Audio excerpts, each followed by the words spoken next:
Coming up on Twit, it's me, Iain Thomson, standing in for Leo Laporte, who's gone south of the border. Joining me will be Padre in Vatican City and Brianna Wu over in Massachusetts, and we'll be going over the latest Facebook name change and, of course, the leaks from the Facebook papers. Windows XP turned 20 this week. We'll be discussing what it was like to use and why people are still using it. We go hands-on with the new MacBook Pro, one that's actually been delivered to one of our guests, and we'll be discussing Jeff Bezos' plans for Orbital Reef, the new orbital space station, which will be a mixed business park. All up next.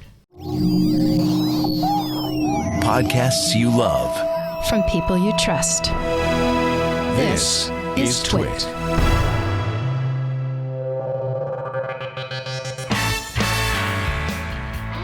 This is Twit, This Week in Tech, episode 847, recorded on Saturday, October the 30th, 2021. Numb to Dongletown. This episode of This Week in Tech is brought to you by Audible. Audible is the leading provider of spoken word entertainment. Delve into your next title on Audible with Audible Plus. New members can try Audible Plus for 30 days. Download the Audible app and get started with a free trial at audible.com/twit or text TWIT to 500-500. And by Expressvpn. Stop handing over your personal data to ISPs and other tech giants who mine your activity and sell off your information. For 3 extra months free with a 1-year package, go to expressvpn.com/twit. And by BlockFi. BlockFi's Bitcoin Rewards credit card lets you earn an unlimited 1.5% back in Bitcoin on all qualifying purchases, plus a bonus of $25 in crypto after you make your first purchase. Sign up today at blockfi.com/twit. And by privacy.com. Privacy lets you buy things online using virtual cards instead of having to use your real ones, protecting your financial identity on the internet. Right now, new customers automatically get $5 to spend on their first purchase. Go to privacy.com/twit to sign up now. Hello, this is another Twit. Leo Laporte is down in Mexico at the moment, so I shall be standing in and filling his very large shoes. My name is Iain Thomson from The Register, and we have a trio of technologists on the show this week. We have from the Vatican City, Padre, a familiar person here on the Twit thing, and Brianna Wu over in Massachusetts, looking very dashing in that cap. That's right. I'm going to be leading a revolution today on the show. I hope you will all join me. We're overthrowing the studio. Leo's not here. And now, finally, the power will be to the people, meaning us. You're letting the cat out of the bag. I've got the army outside at the moment. No, I've got the cats. Well, yes, you have the Vaticats, of course, which are always a tremendously fun thing to hang around with, and I'm sure they're used to. Okay, so we've got an exciting show this week. When we were originally planning it out, we'd think the Facebook papers had just come out. It's kind of like, yeah, okay, we'll cover it, but let's try and do something else. And then, of course, Zuckerberg dropped his bomb, and Facebook is meta-sizing, it seems, in possibly the bad way. But so we'll be covering that. Of course, it's been earnings week as well, so there'll be some elements of that. We'll be looking at Jeff Bezos' plans for a business park in space. And the Right to Repair movement got a big step forward this week, so that'll need covering. And, of course, the rest of the news from around the tech industry and whatever else comes up. So let's crack on with Twit. Okay, so the elephant in the room. This week, after facing weeks and weeks of very bad news stories over the Facebook papers, former British Deputy Prime Minister Nick Clegg has been earning his millions-dollar salary and taking a fall for it, just as he did for the Liberal Party back in the UK. And yes, so we appear to have Facebook is no more. There is now Muse. It's all metaverse. It's Meta. Sorry, rather on Muse. It's all. It's basically a good time for a name change. It seems. So, will it work, Brianna, Padre? You know, I'm very much reminded when I was coming of age here in the United States, we had a company called ValueJet in the 90s that had an absolutely abysmal track record to the point that they were a late night punchline year after year, and people just didn't want to fly that airline. So what did they do? Did they radically change their policies? No, they changed their name to something else and just kept on conducting business because their name was so toxic they couldn't move any more forward with it. I'm really reminded of that story with Facebook. And some reporting came out this week that I think is so interesting. Did y'all read about the moment that Zuckerberg decided to change the name? It actually happened when Oculus released the Quest 2. And there was an uprising with people saying, no. I do not want to have a mandatory Facebook account in order to use this gadget. I don't trust Facebook. It's completely corrupted. Don't get us in the same boat. And according to reports, that's the moment that Zuckerberg was like, okay, we need to rebrand the entire company. So is it a predictable move? Yes, but I also think it really signals an abrogation of any responsibility to fix the very serious problems at that company.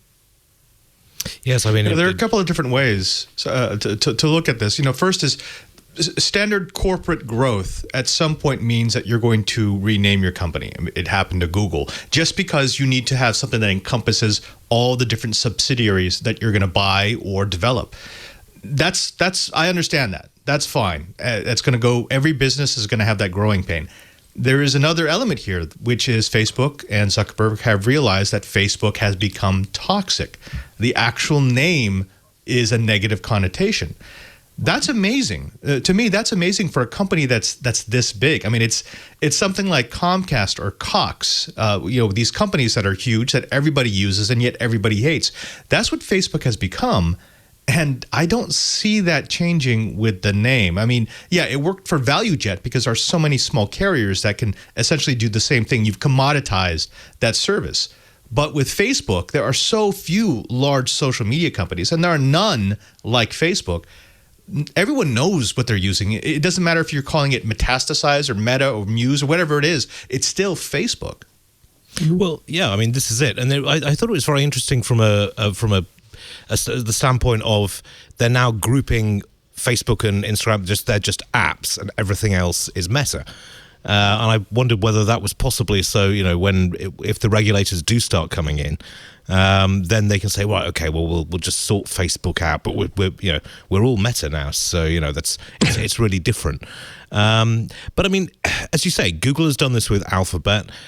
I mean, back in the UK, we had the Windscale nuclear reactor, which caught fire and spread fallout all over Europe, and they changed the name to to Sellafield. So, I mean, name changes are commonplace. They do work, but will it get Facebook out of this hole? I don't believe it will. They made there was a document that came out this week basically talking about Facebook's crisis with trying to hire engineers. In 2020, they put out a huge call for new talent. And by this year, it had fallen flat.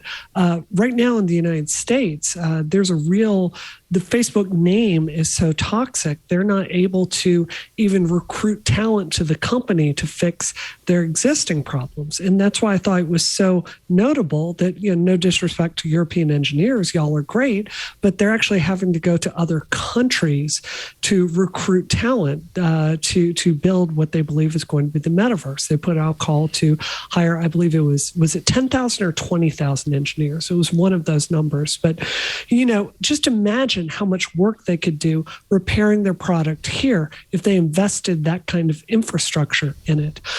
It's clear that this is just it's a distraction for Zuckerberg in his view, and he's not serious about fixing it. So he's moving on to the next thing.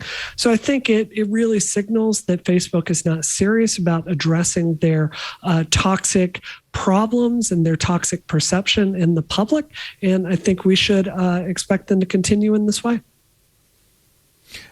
Could we take one step back, just to play devil's advocate here? It's popular to hate on Facebook because Facebook has done so many things that we, the technorati, the digerati, have cataloged over the years. But to the common person, to an average person who just uses Facebook because it's where they find their friends and their family, Has Facebook really done that much wrong? I hear it all the time when I'm trying to explain how big data can be so dangerous in the hands of unscrupulous operators, that they don't care if so-and-so has their data, or they don't care if so-and-so is analyzing their internet usage patterns. For us, the branding change is ridiculous because it doesn't change the underlying company. And like Brianna says, it doesn't change the underlying toxicity. But to mom and pop, Joe and Jan Smith, who are using Facebook to see photos of their grandkids, is there really a problem that Facebook has to fix? Well, if you live in Myanmar, and you're part of the genocide that went on there, which Facebook has admitted that it helped foster, I think yes, you might have something to say about it. But I get what you're saying. I mean, my mum uses Facebook, and even after the name change, she's still going to carry on calling it Facebook, and she's really not that bothered about what they've done. But I mean, whether or not this is something which we should just accept, or, I mean, we're technologists. We're supposed to be pushing against this sort of thing, or pushing for it if it's good, and Facebook ain't good at the moment.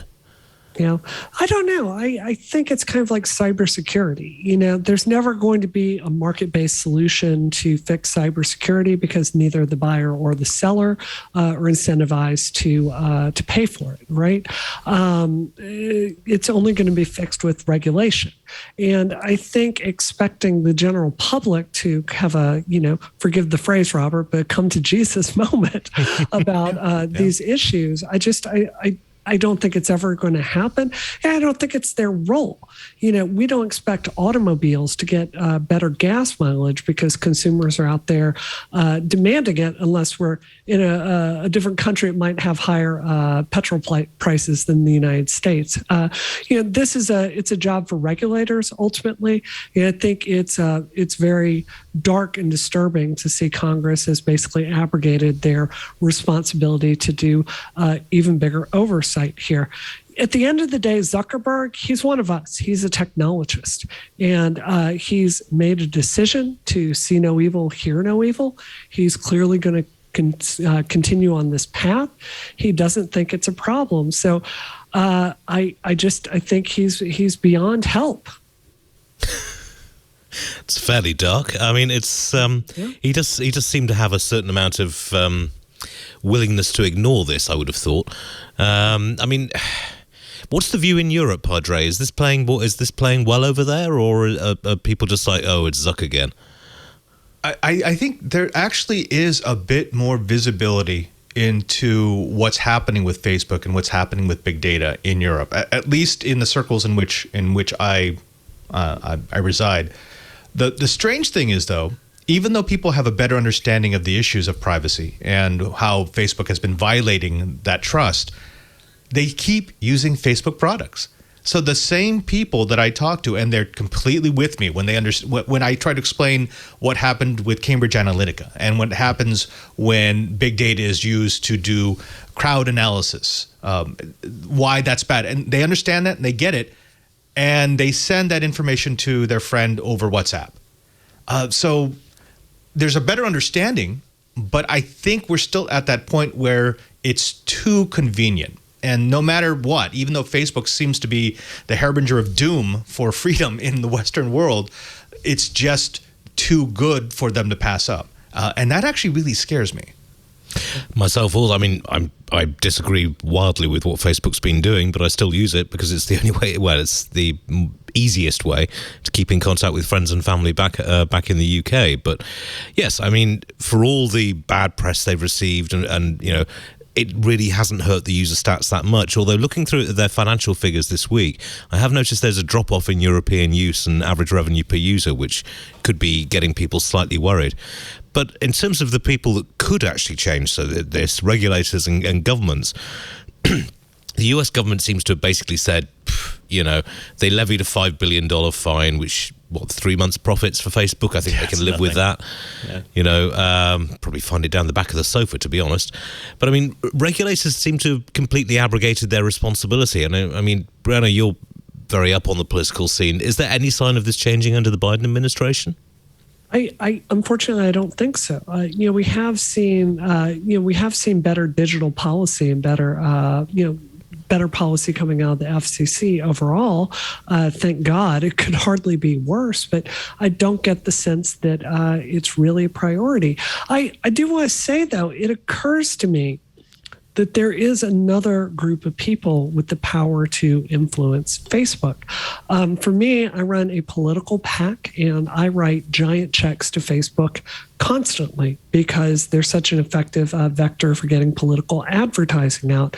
Yeah, I've been thinking about this. I wonder if there's space for advertisers to kind of come together and demand more from Facebook, right? Like, first of all, they charge us entirely too much. They're not transparent on the metrics. They've shown time and time again that, in the case of video advertising, they actually can not be honest about the metrics at times. So I wonder if there's space for people that write Facebook's checks to come forward and say, we demand more, we demand better products, forming a kind of alliance.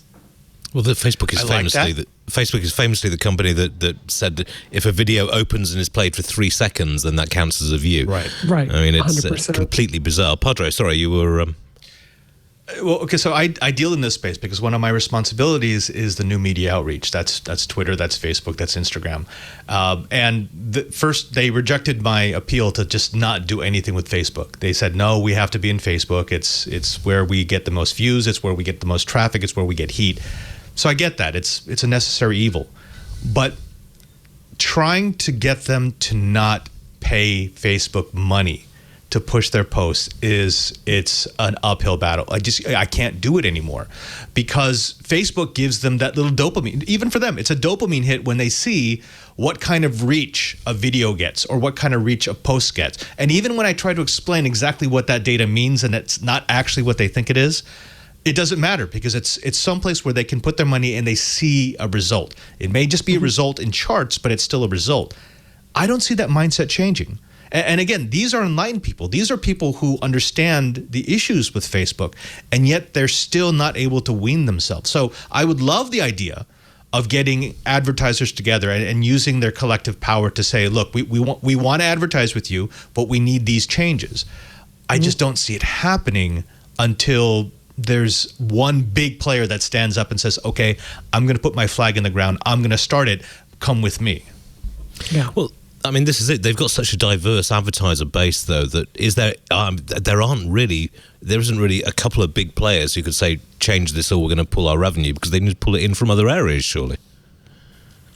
Yeah, I think that's true. And that's the problem. For me with political advertising, I forget what the number is, but, something like almost 70% of voters for my party are on Facebook. Like that is the easiest way to reach them with very targeted ads. So I think you're correct. It's an uphill battle. I just, there's a real need for leadership, I think, from all areas. I mean, regulators, I think we need to have users demanding more. We're really backed into a corner because even basic tools like corporate oversight, I think a lot of different boards would have kind of insisted on a different change of direction a long time ago. Zuckerberg controls 51% of shares. So like this is a guy, he's even beyond the reach of corporate oversight from his board. So I don't know. I mean, do you think? I almost wonder if like he needs help from the Almighty, right? Like maybe you can help us out. But I feel like we have very few options. Yes, I mean it is ubiquitous, and it does seem to be out there pretty much non-stop, and there's not a lot that you can do about it. Even people who hate it carry on using it. Yeah. And then when you throw in Instagram into the equation and WhatsApp. It's an enormous reach. I mean, is it possible to break it up? Is it even advisable to break it up into separate units? Mm-hmm. I feel very strongly it is. Yeah, go ahead. Absolutely. I mean, this is not an operating system. This is not, okay, we're gonna cripple functionality. These are actual independent services that in no way, shape, or form need to actually exist within the same company. WhatsApp will work just fine apart from Facebook, apart from Instagram, and the other Facebook properties. The only thing that binds them together is that desire for the central company, for Meta, to have all that data in one archive, in one place that they can do analysis on. So yes, it is possible to break them up. And actually, I think it would be better to break them up. I think services would start working better if there wasn't always that Facebook tie-in. I know for a fact that once the Oculus started requiring a Facebook login, I gave up. I just, no, I don't need another piece of equipment that's going to require me to use an account that I only have because it is tied to other services. Interesting. Yeah, I mean, one of the things from the Meta announcement was that they're getting rid of the Facebook login for an awful lot of apps and allow all be Meta. And I'm sure they'll treat that login information very carefully. That's better. Exactly. It's same problem again. You know, it's just like, oh wait, we're changing the way that you log in. Great, we've still got to give you the data.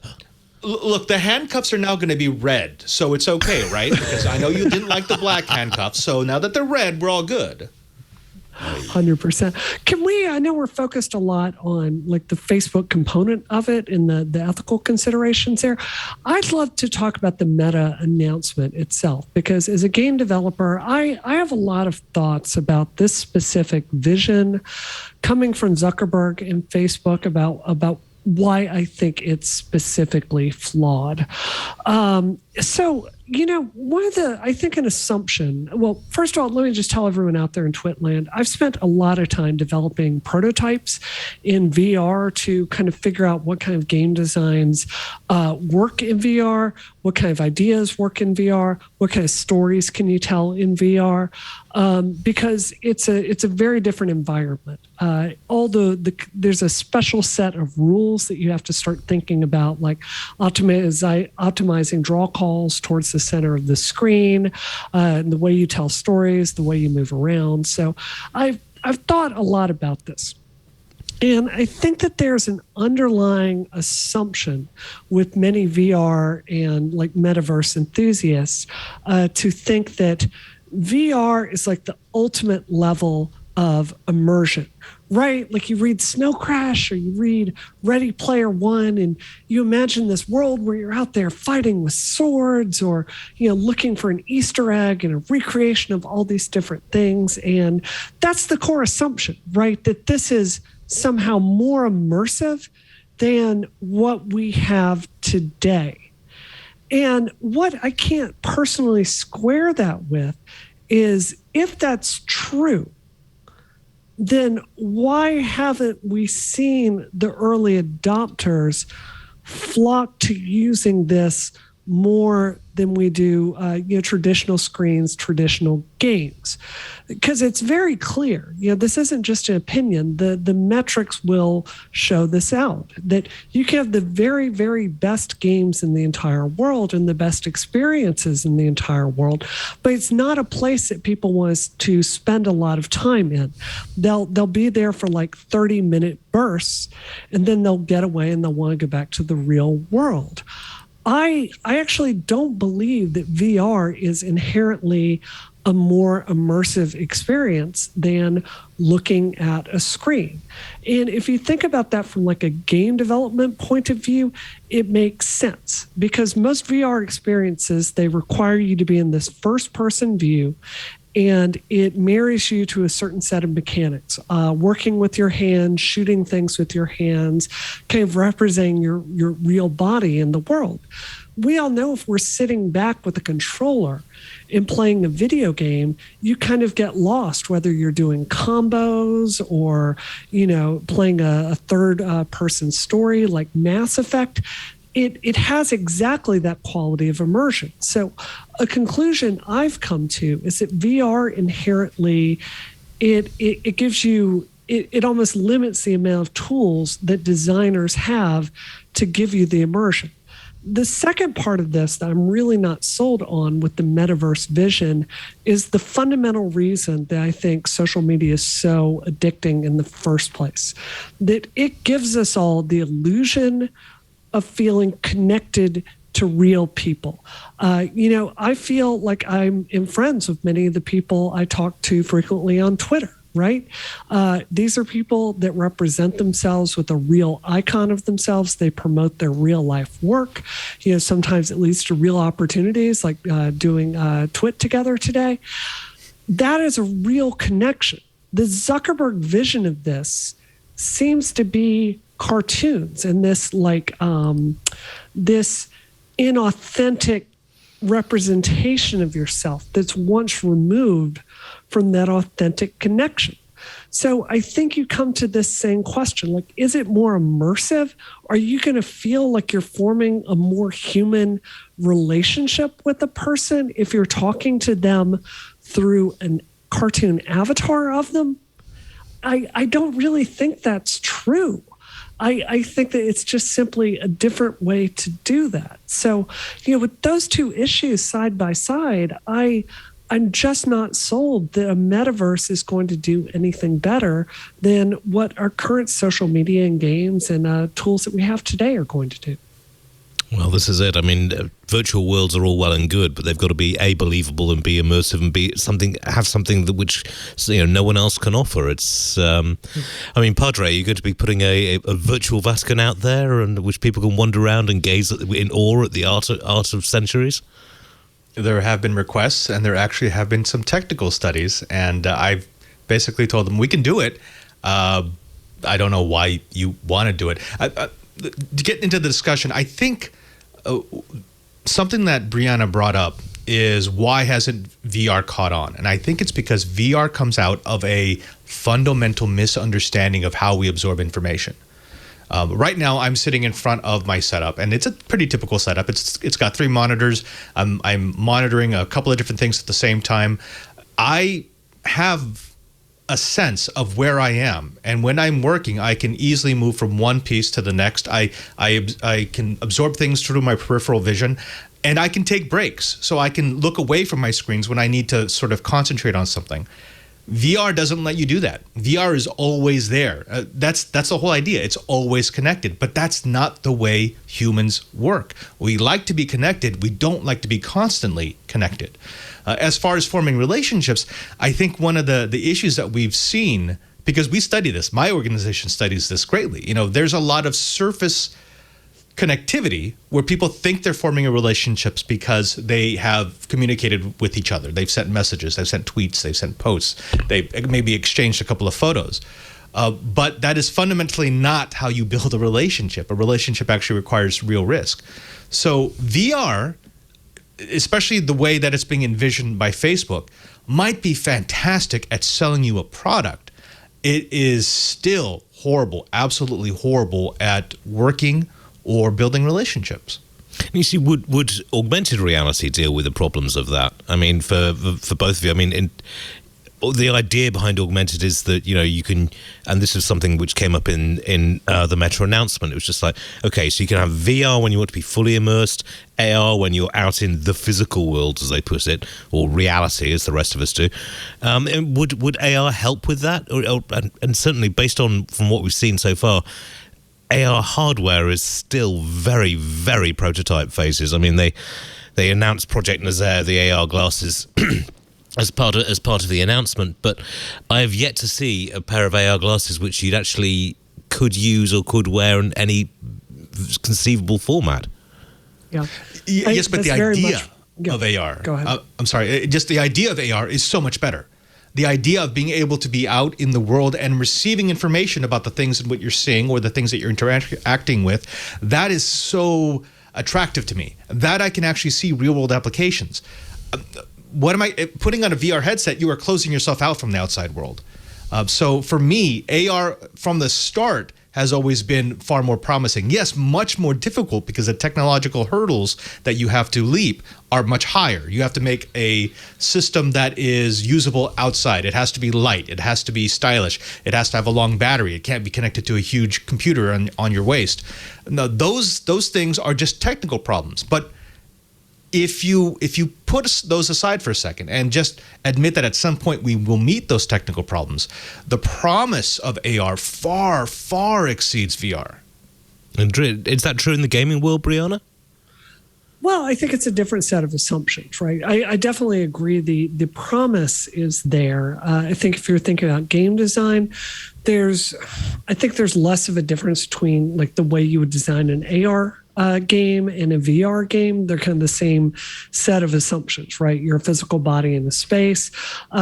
What is exciting to me about AR is it's the same idea of social media, right? You're given 2D information, maybe it can be slightly more 3D, but essentially you're giving a more convenient way for us to always be addicted and streaming this information like straight into your brain receptors.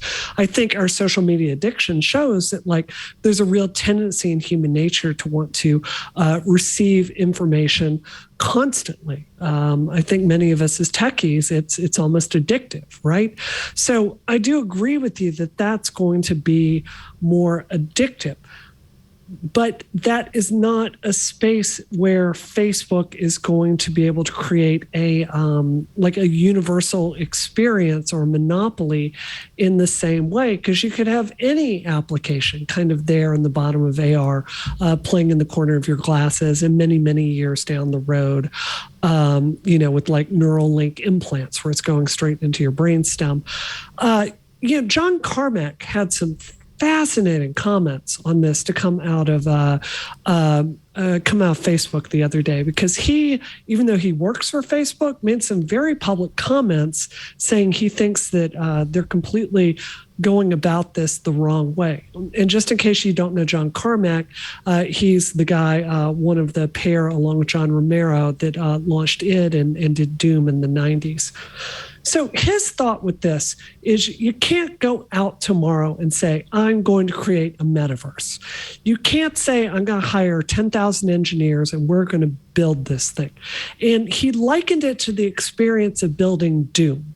If you remember that in 1995, I believe it was, they built this kind of 3D engine that had a game with it. And then along the way of building this game, there just happened to be all this other stuff that they coincidentally could do along with it. They developed Doom the game, which has a purpose. And then along the way, they came up with WAD files, these huge files that let modders come in and create different versions of it. They came up with, multiplayer over TCP. They came out with all these innovations that really changed the industry. So what he is advocating for them to do, if they really want to develop a metaverse, rather than trying to build that as the big goal, he thinks they need to bite off a small part of the problem and dedicate Facebook's huge resources towards developing that. So as a specific example, developing, what's their conference, F8, I believe it is, having that entirely in the metaverse next year. Because if they commit to that, they're going to have to figure out how to widely deploy this to a lot of different people at Facebook. They have a lot of different usage requirements. They're going to have to figure out spatial audio. They're going to have to figure out the infrastructure and bandwidth for a lot of people to log in for the same time. And by focusing on a goal, they'll get all these other technologies out of it.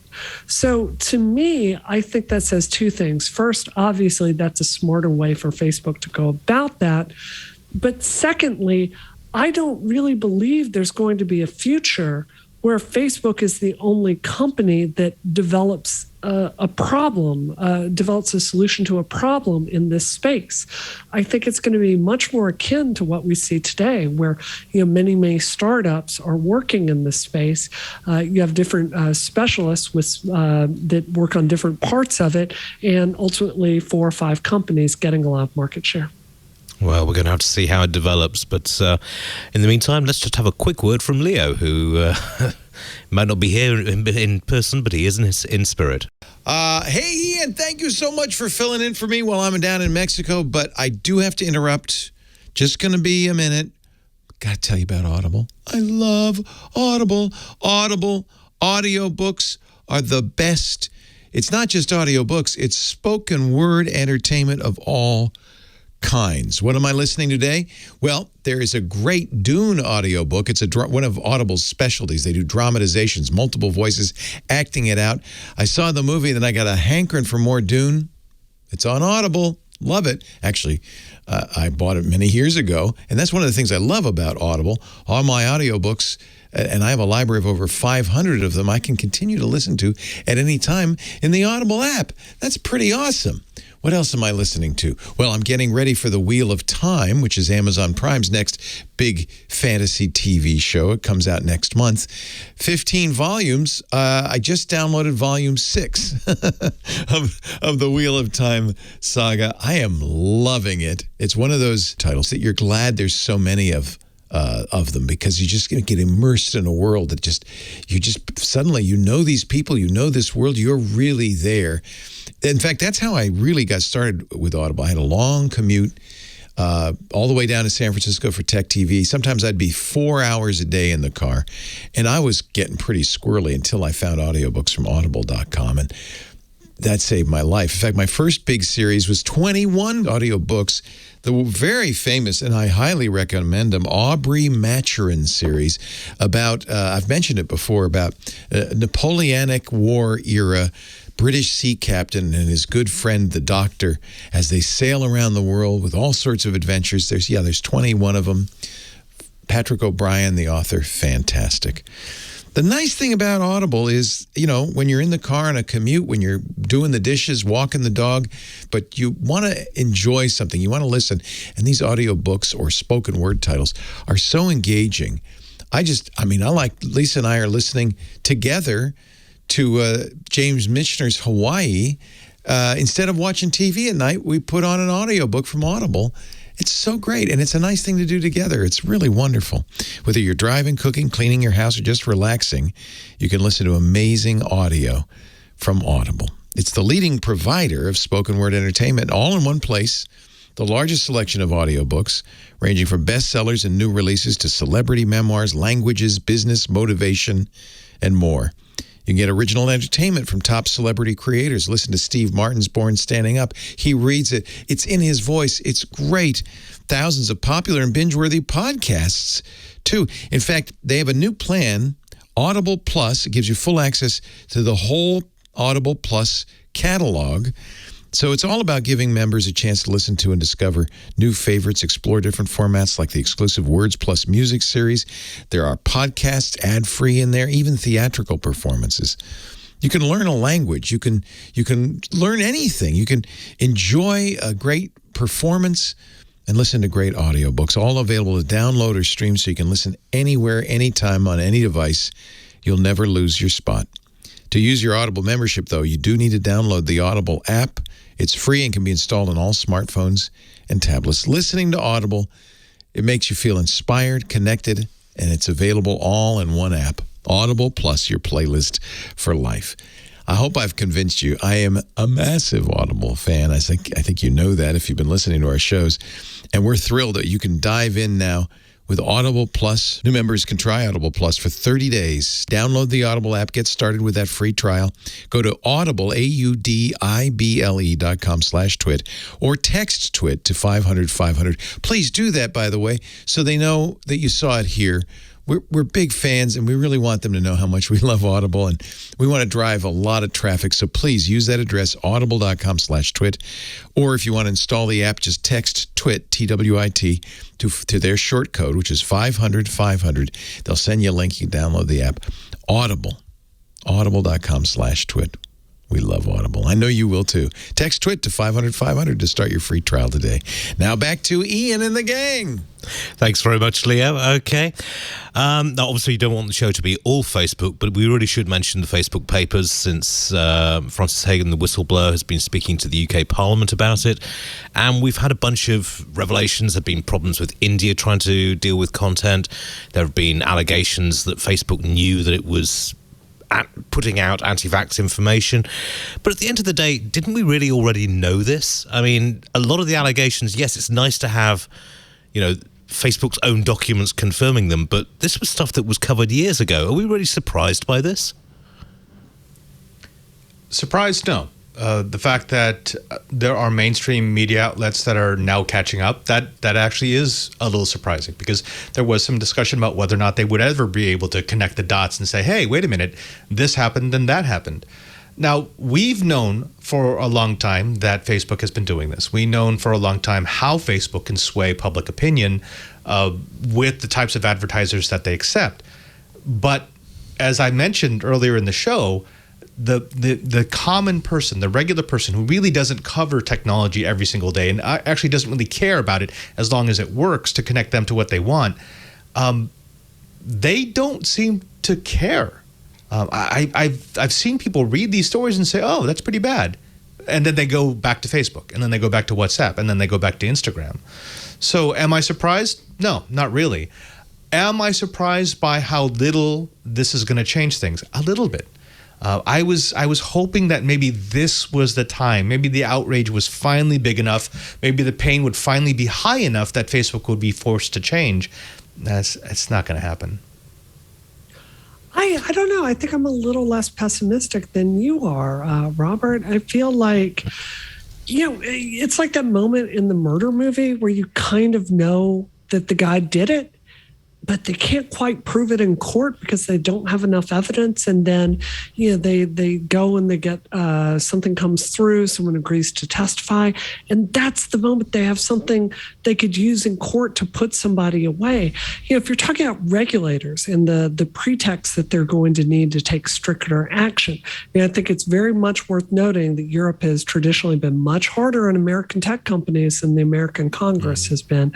I feel like, this isn't a single report to come out or a single person to say this or a single story and, The Verge or whatever. This is a pattern of behavior backed up by thousands of documents that proves that they're doing it again and again and doing it willfully. And we're going to literally spend years tearing apart all the information that we have in here. So I feel like this is the evidence that lets us know, this is what reporting has been hinting at, and it's all corroborated at this point. Here it is. Regulators, go to work. If you need an excuse, you've got one. There is that, but I'm just thinking back to the Snowden papers. When those came out, yep. When the Snowden archive came out, it was literally 18 months before I'd been at Black Hat and had suggested to a former deputy director of the FBI that the US had used the Echelon network to spy on commercial companies for, the benefit of US companies. And he tried to have me thrown out the conference because, it's conspiracy theory rubbish. And then when the Snowden leaks came out, it's kind of like, wow, we've actually got the data now. Yeah. We've everything we suspected they were doing. But then after that, what did politicians do? They just changed the laws to make it legal. I'm not massively hopeful about Facebook changing, these leaks actually changing things. Is that a little bit too maybe doom laden, do you think? Padre, give us some joy. I don't know. I got no joy here. It's not doom laden. I think it's very realistic. I remember one of the very first episodes of Tech News Today that I was ever on was when we were covering how Zuckerberg was going to have 51% of the voting shares of Facebook. And the comment at the time that I made was, this is great as long as you believe in Zuckerberg's vision, because there's nothing to stop him. With 51%, it doesn't matter what the rest of the board wants. It doesn't matter what the rest of the shareholders want. He's got the majority. He's going to do it the way that he wants to do it. Now, that worked really well when people were totally on board with him building up this giant network and making record profits. But now that we don't like what he's doing, that 51% is still there. He still doesn't have to worry about getting voted off the board. There is no one who can kick him out of the company. There is no repercussion that, unless you were to bankrupt Facebook, would actually affect his net worth. So that's where my pessimism comes into play, which is, yes, we've got the data. Yes, we can now prove that Facebook was doing horrible, horrible things, but none of it was illegal. Lawmakers have no idea what they're talking about when they're talking about regulating big tech, and there's no one who can stop Facebook internally. So where do we go? This just seemed to be the thing from some of the leaks, in that, engineers were saying, this is clearly what's happening. We are dropping the ball on this. We are promoting divisive content, and yes, it drives engagement, but we need to think about the longer term and sort of the image part of this. And yeah, when you've got someone who is in complete control of the company, there's no real incentive to go up against them, because you're going to lose, internally at least. Brianna, you were saying a lot of Facebook is having real problems hiring at the moment. Do you think that might be a break on things? I do. It's become very popular on Twitter for software engineers to tweet their basically no, I will not work at Facebook letters from recruiters when they come forward and try to get them to work there. I know this is a strong analogy, so stay with me, but there are tech companies that have facilitated some truly horrific historic events, right? And I think that it should give all of us that make these things pause to say, what am I getting involved with? Am I building something that's fundamentally evil? There are real, serious, credible questions from reasonable people if Facebook is fundamentally incompatible with democracy. Because since this explosion of Facebook all around the world, we have seen a movement towards authoritarianism that is terrifying.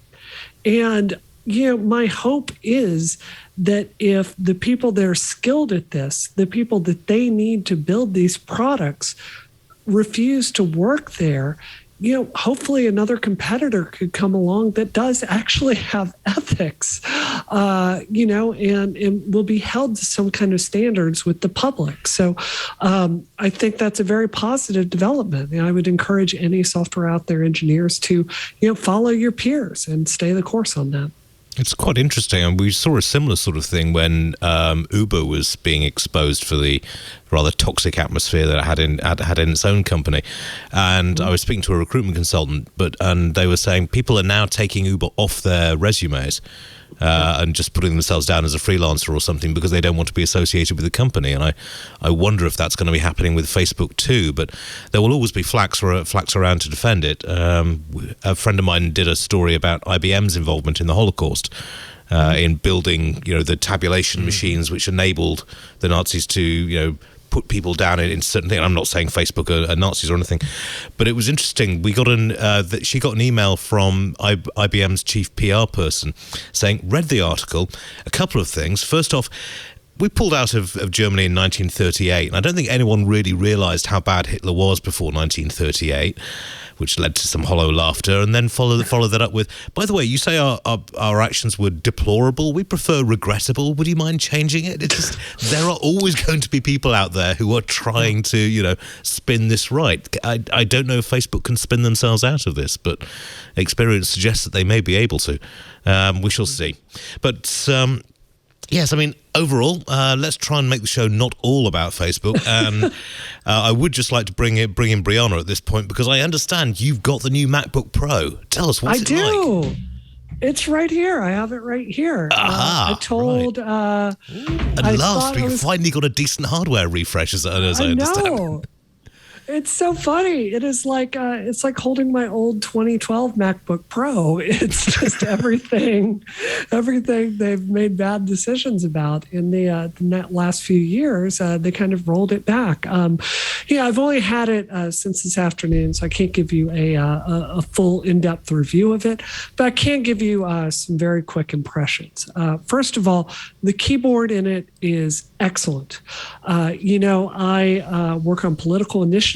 Most of my day is spent sending messages one way or another. So the keyboard isn't just drastically better than the scissor keyboard that they used for many years. It's better than the keyboard in the M1 Mac they introduced last year. I had the 2020 model of that. So if you write a lot, I think that this is, and you have the money, I think it's an upgrade that you could very seriously consider. It's much heavier in hand. It's squared on the edges. It feels really chunky and substantial, which I think is a good thing. But I also think because it's so much heavier, that's why I personally decided to get the 14-inch instead of the 16-inch. So, you're going to be having a heavier, sturdier laptop. The notch, I was concerned about that. I haven't even noticed it since day one. Interesting. So I think that's going to be a non-factor for me. The other thing is there was a real kerfluffle this week with Dropbox, who had kind of thrown it out to the community. Hey guys, do you think we should develop a Silicon app, an Apple Silicon app for Dropbox? Dropbox currently on my Mac uses over a gig of my RAM, which is massive. That makes Chrome Dropbox. look positively efficient. It's terrible. What? It's unjustifiable. All the gig. time? Just Yes, in the not background? while it's syncing. That's in bonkers. background, in residence, it's chewing a gig of RAM, according to iStat. So Dropbox quickly walked that back from their forum post, saying, no, guys, don't worry. We'll be releasing this next year in 2022. But I just feel it's like, Apple Silicon's been out for a while, guys. Yeah, this is something I spend $20 a month on. You might want to make this a priority. But think. overall, I think overall, ultimately, I can't do my job without a MacBook, and I think this is an excellent version of it. Excellent. I mean, Padre, I must admit, it's been a while since you were over here. Are you a Mac or a PC person at the moment? Or a Chromebook person? I am a PC person, 100% a PC person. But I do like the Apple hardware. I do find it funny that basically Apple just new-coked the world.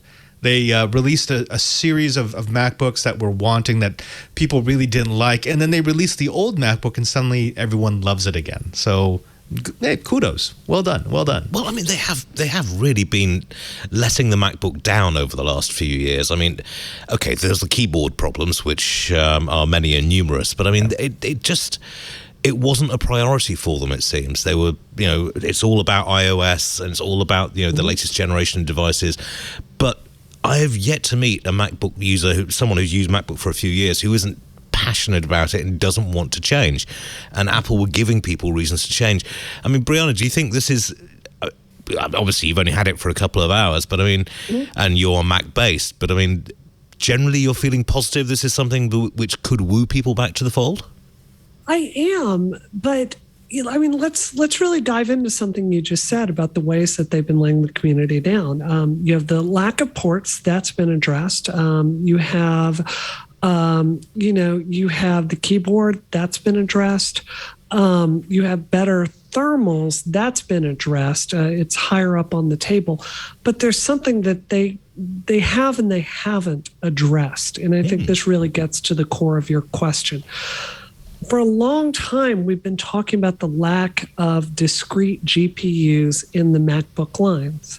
I'm a professional 3D person and a game developer. I need very powerful 3D capabilities to run Unreal Engine and Autodesk Maya on my Mac. Apple, at this point, have functionally ceded the ground on games and professional 3D work. I'm sorry, it's just a fact. You can play Apple arcade games. They are not sophisticated enough to need a 16-core, Max GPU with Apple Silicon inside of it. So I think this is the return to form that we were looking for.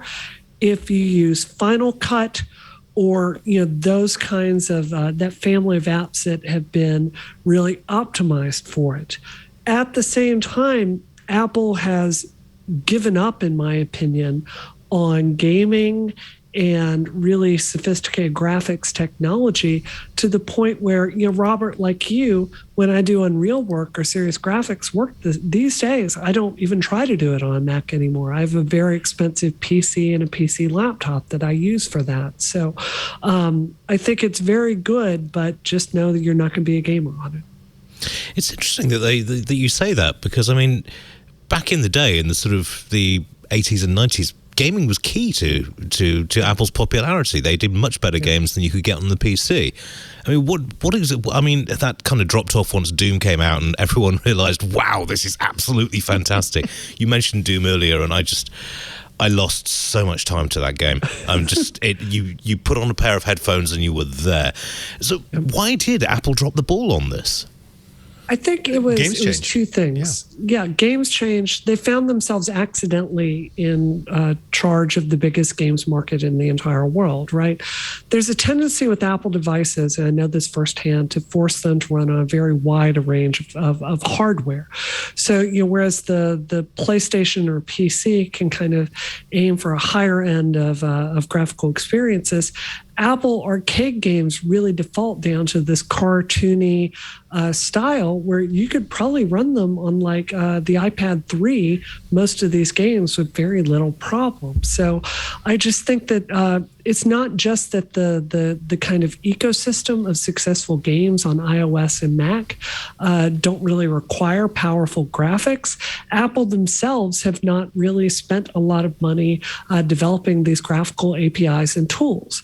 Remember how long SceneKit and SpriteKit were really the only tools an iOS developer had for these things, forcing you to go to something like Unity or Unreal Engine. So the bottom line is it's just not been a priority for Apple and the technologies that they've developed and the relationships they've made with game developers, and they have the outcome of the choices they made. Yes, indeed. I mean, I remember when they tried to come up with a Doom knockoff. I think it was called Marathon. It was just painfully bad. Okay, but wait, because the spiritual successor to Marathon was Halo. So it did eventually become something incredible. Yeah, but on a different platform. I mean, Halo saved the Xbox, for goodness sake. I mean, there was nothing else that people would play on that. But I mean, look, Leisure Suit Larry and the Land of the Lounge Lizards and Monkey Island, those are great on an Apple. But once you started getting graphics intensive, it just, like Brianna said, the game publishers had to focus on where they could optimize, and it wasn't going to be the Apple. It does seem bizarre. They actually chopped that back, but we shall see. Actually, now while we're on the topic of games, Brianna, I believe you have something really quite marvelous in en route. We have a Gamergate series in the works, as I understand it. That is correct. This is the first time I've gotten to talk about it in media, so I'm really excited, both of you. For those of you that don't know, I was one of the primary targets of Gamergate back in 2014 and 2015, which was a kind of concerted effort by trolls to silence women speaking out in the game industry. I've been approached many times over the years to basically come forward and turn this into a movie or a TV series or something like that. I've turned it down every single one of those times, not once, not twice, not three times. 4 separate times, Hollywood's come to my door, has offered me quite a bit of money, and I've said, I can't be involved with that. And the reason was they wanted to make it like a feminist horror movie. Like one of the most iconic moments of Gamergate that they actually put in the Law and Order episode was the man in the skull mask, like sending videos to me about how he was going to murder me, my husband, and my dog. It's kind of just melodrama, right? Just not something I want to revisit. It's not something that I thought would add to the discourse. So this company came to me, Mind Riot, and they were like, well, how would you do a Gamergate TV series? I think the reason we're still talking about Gamergate all these years later is because our failure to act then has really led to the failure of many of our systems today, as we see politics kind of breaking down all around us. Because Gamergate wasn't really about death threats. It was a fundamental change in how we argued online and how extremists could kind of hijack a conversation in bad faith and bring some really terrifying policies to bear. I just want to walk you through a short list of things that have happened in the United States since Gamergate. You had 8chan, which was born, and 8chan directly led to the Christchurch massacre in New Zealand, where 49 people were brutally murdered by someone who was radicalized on 8chan, which again directly was formed because of Gamergate, where he live streamed it and became inculcated with these white supremacist ideas. You have one of the primary architects of Gamergate and the harassment campaign, Steve Bannon, who literally helped Donald Trump get elected in 2016 and brought these kinds of troll wars to bear, which have poisoned United States politics and have made it so we really can't tell which end is up when it comes to issues like vaccines. You have the QAnon movement, which again is directly linked to many of the people behind Gamergate and 8chan.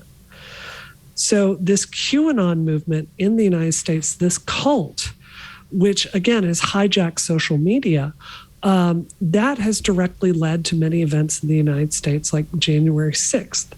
So what I wanted to do was to take Gamergate and to tell a story about how American politics got to where they are today, to talk about this choice we made and that the Obama Justice Department made back in 2014 and draw the line every step of the way with using myself as a narrator, but using largely fictitious characters to kind of represent these different points of view. Why did the game industry fail to stand up for women employees? Why did the Justice Department fail to act? Why did companies like Facebook fail to seriously invest in addressing disinformation and harassment? Why was the media so unable to respond to Steve Bannon's particular use of disinformation? How were our ideals in America about free speech twisted and used against us? So that's the story that I'm working with Hollywood to tell, this streamable series talking about how our institutions are failing us and why that's directly why the United States is broken today. That sounds fascinating. Have you started recording, or are you at the scripting stage at the moment? We the way it works is you have a pilot. The pilot is written. We have the arc of the first season, and what we're doing now is basically bidding it out to different major production companies. And I can't tell you which ones are working. We're working with yet, but some of the most major studios have written some of our favorite shows that. Actually, one of them I know for a fact you like a lot because we've talked about it before. So it's at that point where it's finding the right production studio to basically spend the money to make this happen. Excellent stuff. Okay, well, we'll look forward to that, certainly. Yeah. Coming up later in the show, we're going to look at Jeff Bezos' business park in space. But in the meantime, here's another word from Leo.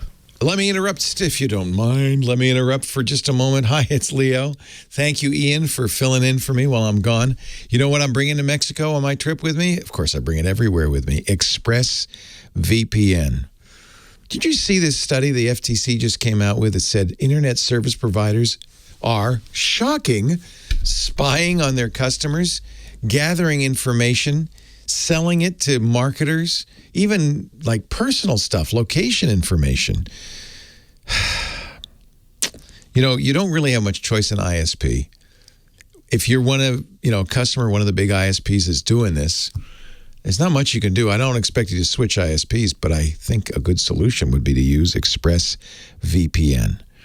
Prevent your internet service provider from snooping on your internet activity with ExpressVPN. It's so fast, it's so easy. You can even put it on your router and protect your whole household. It's a simple app that works on your smartphone and your computer, even smart TVs, even routers, to protect you, encrypt your data so that the ISP can't see it, so that hackers can't hack you. And I love it because it gives you access to content that's restricted geographically. ExpressVPN is the best, absolutely best VPN provider. They're in, I think, 90 plus countries, so you can see content in any of those countries. It's very easy to use. One big button on the app, you're connected, and it's so fast. And this is important. You want to go with a VPN provider that, frankly, is making enough money so that they don't have to snoop on you like your ISP does, and they can invest in infrastructure so that they're fast. That's ExpressVPN. And it's still a great deal, less than $7 a month. I'll tell you how we can get that deal. It's the #1 VPN service, according to CNET, according to The Verge. It's the only one I use, is the one I'm bringing down to Mexico with me to protect me. Doesn't slow down your connection. It doesn't log what you're doing. It can't. Their trusted server technology means they cannot write to the disk. They cannot log what you're doing. And they're regularly audited so that so that you know their privacy policy means what it says, that their trusted server works as advertised. It is absolutely the trustworthy VPN. You can't say that about all of them. So stop handing over your personal data to ISPs and the other tech giants who mine your activity and sell off your information. If you want to protect your privacy, protect your security, and watch some Netflix out of Japan or England, protect yourself with the VPN I use and trust to keep me private online. ExpressVPN. Go to expressvpn.com/twit. Spell it out, EXPRESSVPN.com/twit. You'll get 3 extra months free when you sign up for a year. This is the one I use, the one I recommend, expressvpn.com/twit. Go there right now to learn more. Now back to you, Iain. Cheers, Leo. Leo is down in Mexico for the Day of the Dead, and I suspect possibly recreating the iconic scene from Bond, but still, that's a story for when he gets back. Now, further, in non-Facebook news and other things, we saw that Jeff Bezos has Blue Origin's company and a couple of other partners, including Boeing, are now talking about, by the end of the decade, putting the first commercial space station into orbit, which they described as a mixed-use business park, part hotel, part business center, part research facility. It's a quite challenging a proposition, considering that Blue Origin can't get anything into orbit as yet with their current rocket systems. The passenger systems from Boeing haven't yet worked. Indeed, their passenger capsule is back at the factory because it failed on its last attempt to try and get into orbit. Brianna, Padre, do you think this is a viable idea, or should it be trying to build business parks in orbit? Go on, someone jump in. Would I like them to? Yes. I mean, I'd love to see it because that's the vision of my childhood. Everyone's in a space station. Everyone's orbiting either the Earth or the Moon or in a Lagrange point. But as in terms of, does it make financial sense? Not really. I think we've proven that with the ISS. Yes, there's some interesting experiments, but it's far too expensive to escape our gravity well to have anything in a business park just so that it can be in space. It's going to be a prestige thing. It's going to be something that's used by the wealthy so that they can do PR shoots. But other than that, I mean, it's not really viable. The level of technology that we have, not just booster tech, not just to get out of the gravity well so that you're actually in orbit and not just falling quickly, it's not there. And more so, it's not going to be there until we stop using chemical propellants. And neither Blue Origin nor SpaceX nor NASA or any of the agencies are anywhere near that level of technology. So interesting idea, sure, for science fiction. Not in my lifetime. Interesting. I mean, Brianna, if you got the chance for an orbital holiday, would you take it? And do you think anyone else? Yeah. Well, Come that was on. quick in a heartbeat. Yes. Yeah, no, Frank and I talk about that all the time. Like this theoretical thing where an alien comes, you get to jump on a spaceship, like in Guardians of the Galaxy. You better believe I'm going. So Robert, I do share your pessimistic appraisal of the situation. I do think it's worth noting there are some unique things that can be done in space from a commercial standpoint. You know, my own husband works in biotech. I helped develop the coronavirus vaccine, and there are many kinds of drugs that could best be developed and manufactured in a zero-G environment. And there are all kinds of manufacturing issues like that. So I do think there's commercial value for that. I don't mean to get political, though, but this news does come out the exact same week that we are talking about a very substantial billionaire's tax here in the United States that would be almost impossible for them to avoid in the way that it's written. And, you know, personally, if I got to choose between Jeff Bezos developing a hotel in space or taxing Jeff Bezos so we could fund NASA much more aggressively and have the public weigh in and do a lot more space exploration and development there, I would choose B all day, every day. So I hope that's the way the dice rolls there. Well, indeed. Also, can I geek out for just a second here? Go for it. So when you're dealing with space, there's primarily two issues that we have right now. I mean, well, three. The first is the propellant, getting out of the gravity well. But if you're in orbit or even on a lunar body, power and heat, you build up heat and it's almost impossible to get rid of it. And your power budget is incredibly limited. So I'm big on manufacturing in space. I mean, I love the idea that there are certain things that can be made better in a zero-G environment. But having a zero-G environment that provide both the manufacturing capabilities and the power to run the equipment and the ability to remove the heat that the equipment generates, that's not just a business park. I mean, that's building a factory in space. So again, I mean, that's several factors of complexity above what's being proposed as a business park. Well, this is it. I mean, I guess you get nuclear reactors up there to provide power so you don't have to rely on solar, but that's a whole new kettle of fish going on. Well, see, even then, because our nuclear reactor power right now, unless you're dealing with a radiothermal isotope generator, is basically steam power. It's a steam plant that uses a nuclear fire instead of burning something. The problem is none of those plants work unless you can get rid of the heat. That's how you have to condense the water. So if you're in space, it actually becomes far more difficult to do something like nuclear power. I mean, essentially the only thing that works is solar. And you can't create enough PV space to run a standard factory with just solar power. It's interesting. So we're going to have to wait for the space elevator, or is it, I'm all about the space elevator. Give me the space elevator, please. Or just a big railgun so I can shoot payloads into low Earth orbit. Well, I mean, Brianna you raised an interesting point on this, because you're right, the billionaire tax proposals did come out this week. Obviously, the tech industry is very likely, the leaders of the tech industry are right in the firing line on this. I mean, from the proposals that they have, it's not as though, Elon Musk or Jeff Bezos is going to be hanging around with a cup outside Grand Central Station, trying to pay off the mortgage that way. But I mean, it does seem a bit rich that, particularly for Elon Musk, has been very vocal against it this week. And considering the guy, did get a certain amount of government subsidies just to get his business off the ground, quite literally, it does seem slightly mawkish just to say, well, actually, yeah, but I'm not that keen on this tax business. I mean, do you think it's going to go through? Is Congress actually going to act on this? I think it's up to Joe Manchin, unfortunately, and I think we're going to get more information about the text of the bill this week, and fingers crossed on that. I think what I would like to see is, this isn't my analogy, but it's one that I've heard frequently. A lot of these billionaires, it's almost a Batman situation where they, the company that like Wayne Enterprises, where they make all their money, causes all these problems for society, and then you have to have the billionaire Batman go out and stop all the consequences from it.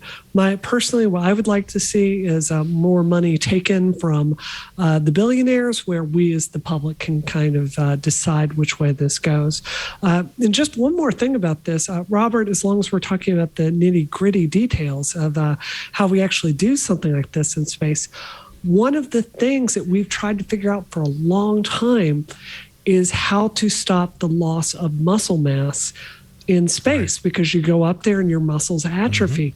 And one of the things that I'm so proud of my husband for is, while he was working at Novartis here in Boston, his name is actually, he helped develop the patent for one of the drugs that's going to do this. They came up with the drug, and you can literally, according to the patent, it causes you to just automatically generate all this muscle mass. And they see it and they're like, oh my gosh, people are going to be using this to abuse sports, and it's going to like blow all I have these. to say, that was my first thought as well. Right. Yeah. No, I'm training for space. Right. But this drug could be very helpful for getting us long-term letting humans live in space. So it's interesting. We have a bunch of drugged up astronauts who are managing to... But I mean, it is a serious problem. It takes, 6 to 9 months to get to Mars. Same to come back. That's an awful lot of muscle mass to lose. And particularly if you're... I mean, also thinking longer term, if you're actually born on Mars... and you grow up with that kind of gravitational stress, you probably couldn't come back to Earth unless you've got some serious muscle development going on, because the gravity would just crush you. I mean, is it, if we're going to become a spacefaring species, as I hope that we do, it's obviously going to take some fairly serious physiological changes in humanity.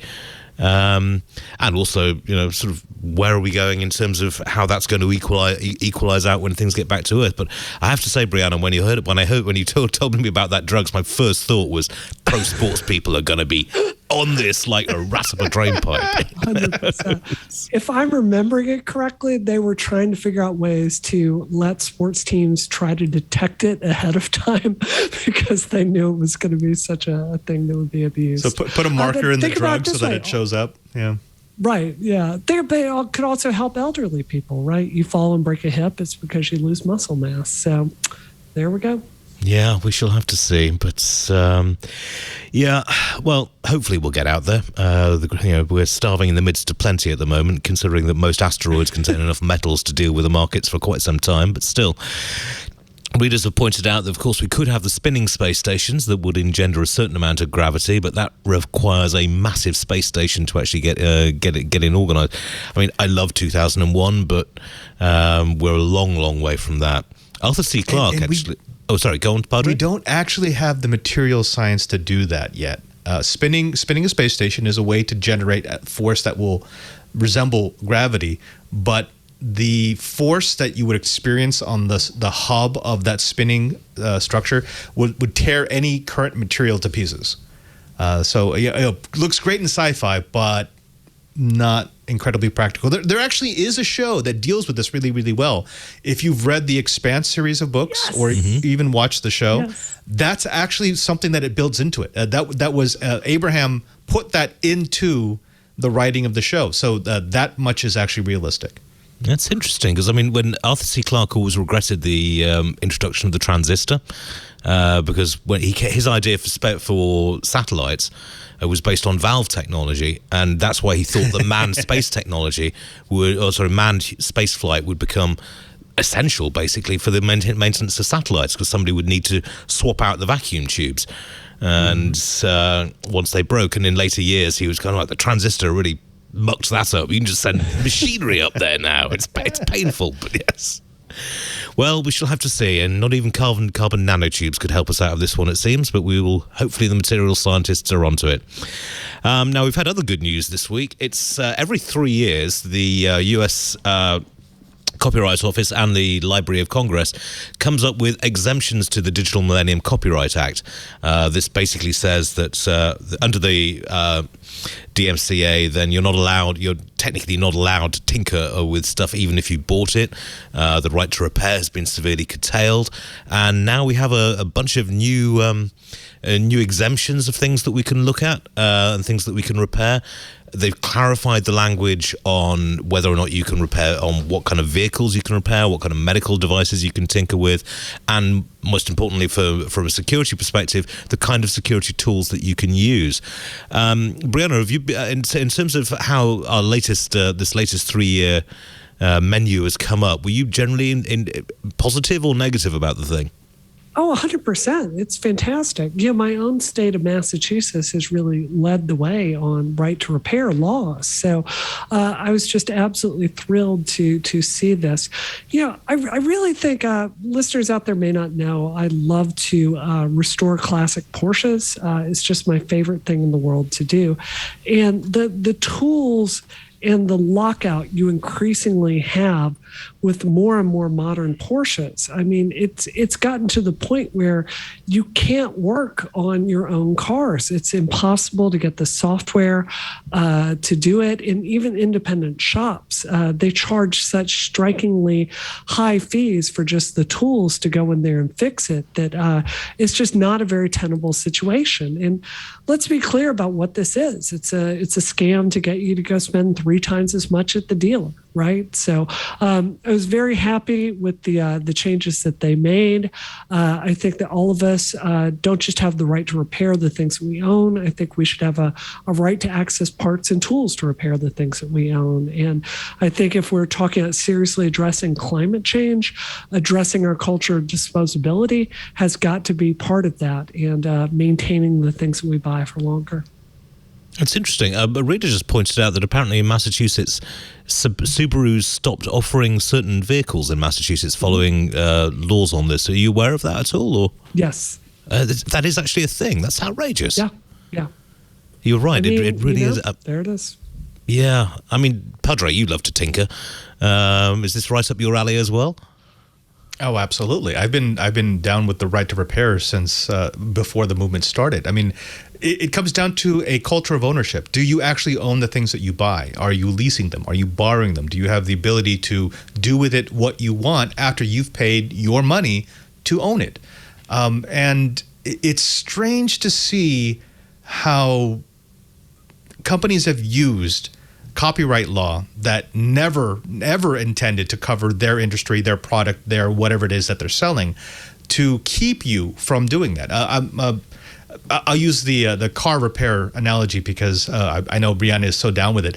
I remember when I repaired my first vehicle. It was a Datsun 310. It was like a 1984 Datsun 310. It was a piece of junk, but everything was manual. The only thing that was electric in it was the battery. That was literally it, the battery and the spark plugs. And it was so much fun to tear it apart and put it back together and learn how parts worked. Then I got a Toyota Corolla. And I tried to do the same thing to it, but it already had an electronic harness in it that was tied to the electric fuel injection. I couldn't even buy the manuals to tell me how the stuff worked. That actually required me to be a dealer to be able to buy it. And that's when, I mean, and this was back in the 90s. And that's when I realized, wow, this is really, it's a racket. Oh, absolutely. It's you purchase something for a tremendous amount of money, and then you can only fix it with them. I mean, if they had their druthers, you could only use gas purchased from their dealerships. So yes, I will push back. I will push for any right to repair. I will push back against any company that says that they have a right to tell me what I'm going to do with something that I purchased. And I don't understand people who don't get upset about this. Right now, I have to calm down. I mean, people who are like, no, that's fine. I'm like, I don't get it. What are you spending your money on? Do you actually own that? Do you want to own it? If so, then you have to be with me on this. Well, I mean, this is it. When they were designing the original Apple, Steve Jobs was very much about, we should not allow people to repair and upgrade their own kit. I remember when it came out, and when the whole DMCA thing first kicked off, was largely about music and music ripping. And you remember those old adverts when CDs came out? It's like, buy to own for the rest of your life. And then it kind of changed. It's like, well, you own it on this particular format. If you try and digitize it so you can listen to it elsewhere, that's against the law, and you can't be allowed to do that. I think you're right, Brianna. This is, and Padre, this is basically a scam as far as I can see. But it just seems to be moving very, very slowly. I'm so happy that you brought up the old music industry commercials. Do you remember there was one that was like, you wouldn't shoot a cop and steal his gun, so why would you copy a track off the radio? I'm like, wait, what? What did you just tell me? Oh, well, if you like that, same response. You really should watch there's a British show called The IT Crowd, or The It Crowd, depending on yes. The FBI the advert in that, it's like, you wouldn't kill a policeman and steal his helmet and then go to the toilet in it and give it to him. It's just like, it was beautifully done. But, that kind of moral panic built up. Yeah. And companies, as you say, Brian, have been very, very quick to capital right, okay, you can't do this, you can't do that, you can't. One of the first things when you get a car is to have a tinker around with. The original Model T came with its own, toolkit and descriptions of how to use it. And from an ecological perspective, I think it's a massive loss in terms of disposable consumer technology. So there was some interesting stuff on that in terms of, hopefully making things slightly better in terms of usability. But yeah, we shall have to see how that develops. I feel so strongly. It's like, I hope this isn't too Zen or spiritual, but I feel like it's so good for the soul to maintain things. Like if you own a home, it feels good, right? To go out on Saturday and like do things to take care of your house. And I think I think we have an entire generation of people that see a car the same way that they see like an iPhone, something they drive and they don't have to maintain or service. You feel so connected to something that you work on or maintain. It's more meaningful to you. And I feel like as we've moved more and more to this corporatized disposable world of products, I really do feel like you lose something of your humanity along the way. Like anyone that's built their own PC knows you have more of an emotional attachment to that and making it work than you might have to a Dell that you just bought off the shelf. So I think it is about value, but I also think it's about meaning, if that makes sense. I think that's a very good point. I mean, certainly the point you raise about the PC, I can remember when I built my first one, you baby the thing, it's like you strap that static strap on every single time you go inside it, you tinker around and you play around with the switches, and it's tremendously satisfying. And, I kind of miss the days of PCs where, you had the big box and you could swap stuff out and upgrade and that sort of thing. And yes, it made less money for manufacturers, but it was a lot more satisfying. Padre, do you remember your first PC that you built? My first PC didn't have a case. It was a junk build from some dumpster diving. It was an 8088 that I had found like 4 or 5 different broken ones in a dumpster behind some computer store. And I found enough working components to put it together, but it didn't have a case. It didn't even have a proper power supply. So I had to kind of rig up a power supply to make it work. And it had a disk drive that barely worked if I held it at the right angle. And I loved it.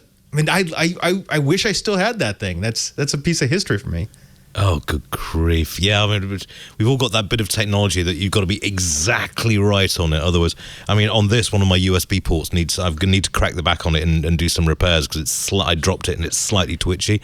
And it's just a question of how much you move that little Bluetooth, that little USB connection just to make sure it works. But, well, we shall have to see how it goes.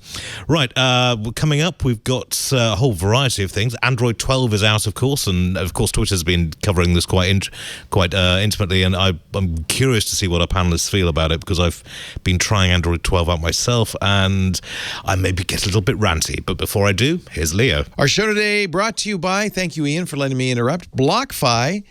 Well, Lisa, I'm so happy. Lisa brought her black card with her going down to Mexico, and I love it. She loves it. I love it because it's a Visa signature card, so it's a great deal on international. There's no foreign transaction fees. There's no annual fee. You get all the benefits of a Visa signature card. Lisa likes it because she earns Bitcoin on her BlockFi card. Whether you're a crypto pro or total beginner, you can finally earn Bitcoin the easy way. Bitcoin Rewards. Yes, it's the world's first Bitcoin's Rewards card from BlockFi. You can earn unlimited Bitcoin on every qualifying purchase you make. So as we travel around Oaxaca, we are earning Bitcoin. I love it. It's the BlockFi Rewards Visa Signature Card. And it's just the easiest way to get Bitcoin. When you buy your groceries, when you pay your bills, when you fill up at the gas station, or, when you fly down to Mexico. You can earn 1.5% back in Bitcoin on all qualifying purchases. There's no rewards limit. It is a great card. It's a Visa signature card that that's the best. Everybody agrees that's the best. It's a beautiful black card, by the way, with a Bitcoin logo on it. I love that. And there's no annual fee, and we're not paying any foreign transaction fees. That's why we're using it in Mexico or anywhere we go in the world. Now's the time to start or ramp up your Bitcoin portfolio. Of course, Bitcoin is worth a lot these days. And I think it's only going to go up. It was the best performing asset of the last decade, outperformed the NASDAQ 100 by 10x, 10 orders of magnitude, according to Yahoo Finance. And BlockFi is no stranger, by the way. They're a leader in crypto. They are on Forbes FinTech 50 list in 2021. BlockFi's always been the easiest place to buy, sell, and earn crypto. And now, earn crypto with your BlockFi Visa Rewards card. I love that. Hey, we got a special deal for our listeners, a bonus of $25 in crypto after you make your first purchase with the credit card when you sign up. And please use this address, blockfi.com/twit. That's a $25 bonus in crypto. It's deposited right in your account after you make your first purchase, but you have to use that URL so they know you saw it here. And so you get the deal, BlockFi, BLOCKFI.com/twit. Start earning Bitcoin back on all your qualifying purchases today. BlockFi.com/twit. Terms and conditions, not all will be eligible. Geographic, regulatory, and underwriting restrictions apply. Fees and terms are subject to change. Additional terms of service are available at BlockFi.com. BlockFi is a financial technology company. Banking services provided by Evolve Bank and Trust, member FDIC. And now, back to you, Iain. I'm going to go earn some more Bitcoin. Okay, always nice to have Bitcoin, but cheers, Dale. Right, okay. So last week we had Android 12 come out. This week we've had Android 12L come out. Both of you have you been trying it out? I mean, Brianna, you said you were a Mac. When it comes to computers, you're Mac based, but in terms of phone, are you also iPhone or? Unfortunately, when you buy one thing in the Apple ecosystem, you buy the entire. I do have to say, I think I keep watching the demos of voice to text on Android, and it is, y'all just got us destroyed on this. Like, Siri is the Yugo. Android is driving the Lamborghini when it comes to text to speech. It is embarrassing how much worse we are. So it's a very pretty operating system, but I will leave opinions on this to the experts. It is interesting. The speech to text thing is, I used that in front of my stepfather, and he actually went out and bought a smartphone just because he wanted to do that. It's a remarkable thing. I mean, I've been trying out Android 12, and I've got to say, I think it's I can't swear on air, but I think it's terrible. It's great from a security perspective, great in a lot of under the hood type things, but the actual user interface looks like it's been designed by somebody who's just blind. I mean, it's terrible. Padre, have you updated yet, or are you? I have, and then I downgraded. Really? You didn't like it that much? Yeah. I get it. I understand why they're doing it. I remember in 2011 when they first shipped Honeycomb, and they tried to do the same thing. They tried to make a push for the tablet environment. They didn't have the apps back then. And so that's why a lot of people just didn't use it. That's why it failed. Because ultimately in Google world, if it doesn't immediately do incredibly well, they kill it after a couple of years. So I understand the dock. I get that. That comes straight out of their Chromebooks. I understand the split screen. That's something that people have been asking for a while, so they can take a familiar interface from the phone and put two of them on a tablet. But like you, it just feels messy. I understand why they did everything that they did with the UI. I just don't like it. Now, part of that might just be I have to get used to it. Maybe I have to commit myself to it, use it on a daily basis, and eventually all the positives will come out. But right now, it just feels like a really bad version of Android. And why would I use a really bad version of Android when I have a perfectly good version of Android that I could be using? No, I mean, that's fair enough. I mean, with 12L, certainly it addresses... because I think it addresses something, an issue with Chrome OS in particular, because now that Android apps are putatively running on Chrome, I think that's an aspect to it, certainly. And as you mentioned, twin screen devices. Now, it's been nearly 2 years since the first sort of foldable phones came out, and they are about as popular as a rattlesnake in a piñata. But they look cool. They look really cool. Well, until they break, I mean, until they break. Just like, yeah. I'm sorry. I understand materials technology. I'm a big fan of it, but the idea of I looked at that first foldable phone and I thought, yeah, that's probably going to be broken within a year. Didn't take that long. No, no, it didn't. Unfortunately, I mean, maybe Microsoft's got the right idea with the sort of actually having two screens with a hinge in it, but that's not really what a lot of Silicon Valley people want. I don't know. I've tried the dual screen phone. I don't see that it really adds anything, but I'm kind of worried about where Google is going with Android. They seem to have really lost their way in some regards. Just in terms of the features and in the features and the usability of it, it just seems like Google's taken its eye off the ball. Do you think that's fair? I think this is going to happen anytime you have a maturing market. The same thing happened to the iPhone. Once they had a UI that worked really, really well, any change that they called innovation could also be seen as, wow, what is wrong with them? Why did they fix something that wasn't broken? So I'm not gonna I'm not going to hark on Google for trying. They're trying to make a better operating system.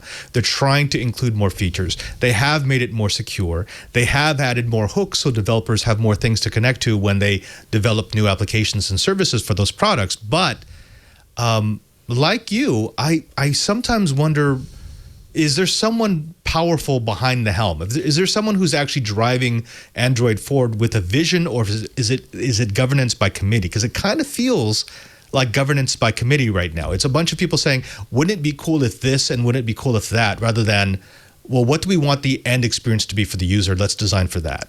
Indeed. I mean, Brianna, I guess you're sort of feeling slightly smug at this point because we're both whining about our phone operating systems. But, I mean, in terms of iPhone, do you feel happy with it? Do you feel they're actually developing and moving the operating system forward, or have they kind of reached something which works and will just tinker at the edges now?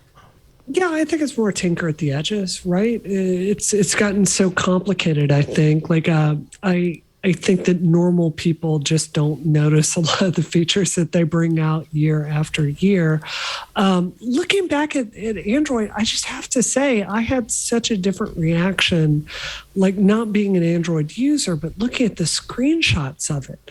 I mean, it's just stunning graphical design. And it's so disappointing to me to hear from you all this not a great experience, because by every single press report, the Pixel and the Pixel 6 Pro are such amazing phones this year. So that's really disappointing to hear. It's the 6 is a really tricky one because I've cracked the screen on this, and I use a Pixel 3, and I've cracked the screen. I figured, okay, now would be a good time to to upgrade. But the 5 looks good. It's got a headphone jack, and I'm sorry to be such an old-fashioned person about this, but I do like a headphone jack on a phone. I use the phone in the car an awful lot, and it's quite handy for that. And I hate the idea of having to carry a dongle around everywhere. But I mean, Brianna, as an Apple user, you are used to dongle life. I'm presuming. How disruptive is it? It's well, for me, I think it may not be as bad for women because, I carry a purse with me whenever I leave the house, and I keep the $70, official Mac USB-C to USB-A adapter, which is an absurd thing to carry with you everywhere. So I guess I'm just numb to Dongletown at this point. But I'm 100% with you. It should come with ports like a headphone jack. Yeah. Okay. If Numb to Dongletown isn't the title of the episode, I don't know what we're doing. It really should be. I'm sorry. That's a classic line, which I'm afraid I'm going to have to steal at some point. Now look, my daily driver is still this 6T One Plus because it still has a 3.5 millimeter port. I don't want a dongle. I won't use a dongle. In fact, I think if I have to move to dongles, I'm going to have to start wearing a fanny bag again just to carry them with me, because I'm not going to have that thing in my pocket and then lose it and suddenly I can't connect my headphones anymore. The strange thing to me is when companies start looking at innovation as we're removing a port that everyone knows and loves and uses all the time. That just seems so strange and counterintuitive, but it's what's passing for forward-looking design now. I do find it odd as well. I mean, I was talking to somebody about this who's in the industry, and it's like, well, look, it's quite thick. It's like, well, it's really not that thick. It's like, well, it's also, it's not great for things like dust and water protection. It's like, I'm pretty sure we can work a way around that. And besides... Yeah, mine's waterproof. Yeah, it's sort of water resistant. I mean, but yes, it's just, it's a very odd setup. And I mean, I'm sure... it's quite handy. Apple has shown that you can make $1 billion business out of dongles. And I think other manufacturers got that message loud and clear, and it's like, really? Okay. But yeah, 3.5 works for me. We shall have to see how it works out.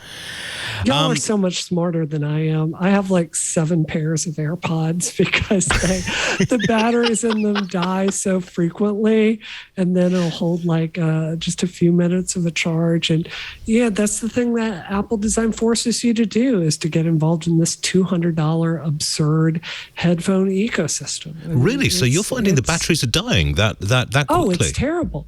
and you can't swap it out, right? You couldn't even go to Apple and say, hey, I have these first-gen AirPods, please repair the batteries in them. Like, there's a recycling program, but it's not something they're even prepared to fix. So, there's this planned obsolescence of AirPods. So, God knows they've made bank from killing the headphone jacks. I don't think it was courage as much as, they needed the stock price to bump up a bit. Good grief, I had no idea that it was that bad. And looking at the things, I mean, they look almost impossible to repair. I mean, actually cracking one of them open would probably destroy them. Yeah. Oh, absolutely. Exactly. No, it's all glued together. You crack it open, it's done. Good grief. Well, on the other hand, it brings in a lot of shareholder value. So, now, speaking of shareholder value, I have to say it's been an interesting week for Activision. And Brianna, I'm pretty sure you've probably got a view on this. Basically, Blizzard has cancelled 2022 BlizzCon. The Activision CEO has taken a 99.9% pay cut until he, to quote, has sorted out the diversity issue, whatever the phrase he used was. The games industry in general has been, as we discussed earlier, has been fairly toxic in terms of sort of frat boy culture, but Activision has kind of become the poster boy for an awful lot of things that were wrong. Brianna, do you think this is actually going to change anything, or is this just, again, coming back to Facebook, corporate marketing again? Well, I think that Activision is a situation that's going to actively change because it's a different situation than Facebook. We've been talking about what's broken in Activision since Gamergate. The reason things are happening now is because regulators got involved. The state of California subpoenaed a ton of documents, found some horrific allegations. Just to repeat one of the most serious ones, you have a woman that worked for this company who her boss basically sexually propositioned her. She eventually was sexually harassed so badly that it contributed to her suicide. And then after that point, that boss passed nude pictures of her around to her teammates for them to leer at. That's actually in the California documents. So, these are tremendously serious allegations. And the reason it was taken seriously is because California regulators got involved. So from what I hear inside of Activision, I do think a culture is going to change. I think that it's affecting their things like them trying to get insurance because of the cost of it. I think that's going to get better. As far as Bobby Kotick specifically and the salary cut, when I ran for Congress and I looked up donors that had a history of donating to people with the tech background, he was on my number one donor list. We actually called his office quite a few times because he throws out so much money to people, and most frequently to right-wing candidates. So, this is someone that has quite a bit of money. He's gotten very rich working at Activision, $150 million last year by many reports. So I see this as an overwhelmingly symbolic move. But I think that ultimately it's going to be the regulators and the lawsuit that are going to force Activision to make a change.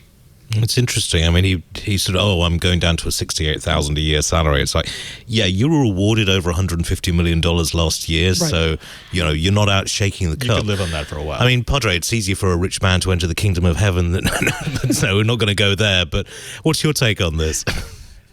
Well, I'm with Brianna in that this looks like a Facebook move, in that they're just trying to get some good press out there to change the story. But I think the enabler here is the fact that they are being sued by a state agency. So they have to make these changes. It's not we're doing it because we want to be good and because we see that it's better.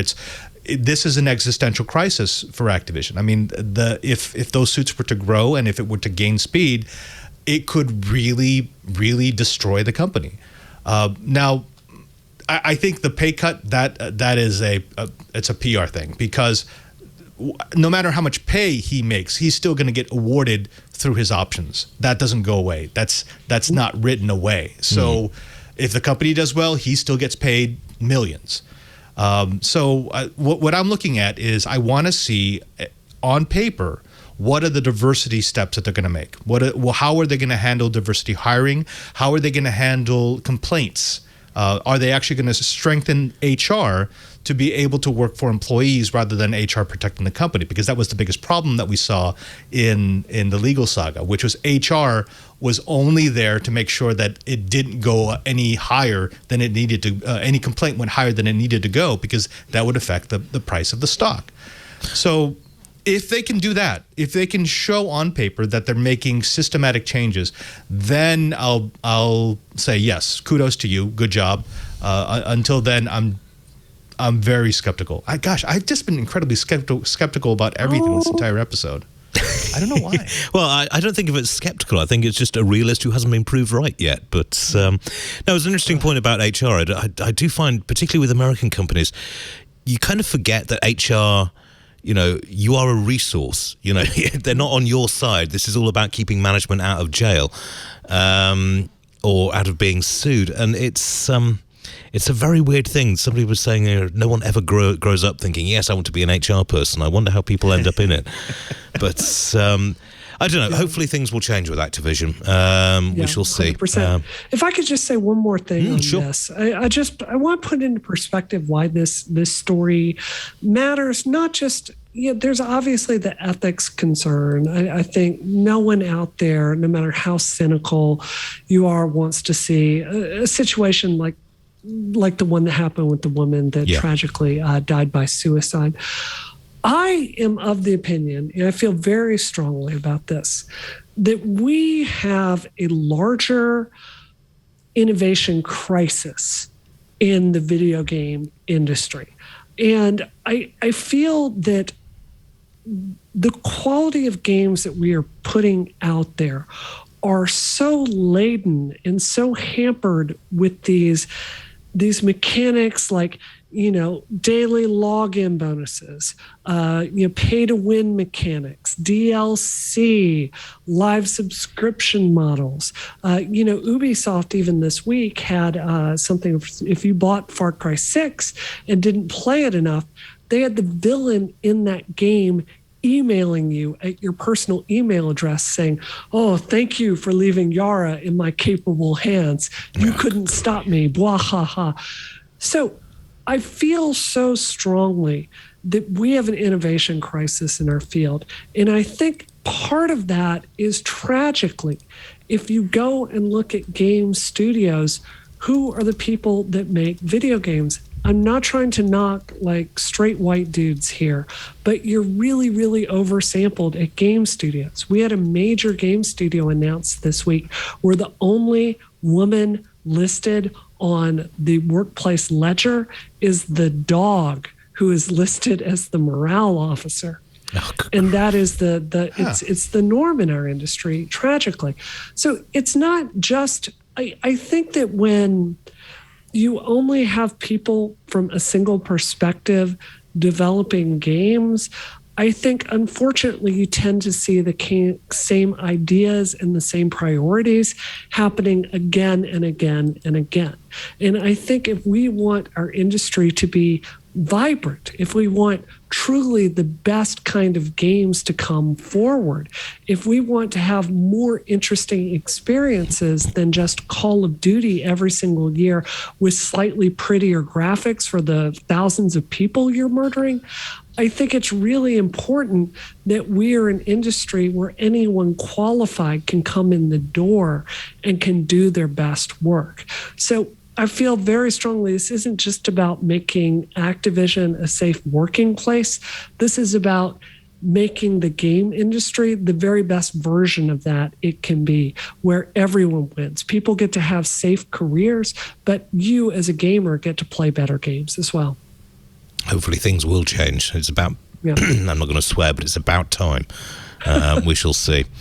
Anyway, well, let's before we have we'll take a quick break and then come back and talk Windows XP, because it's 20 years since that operating system came out.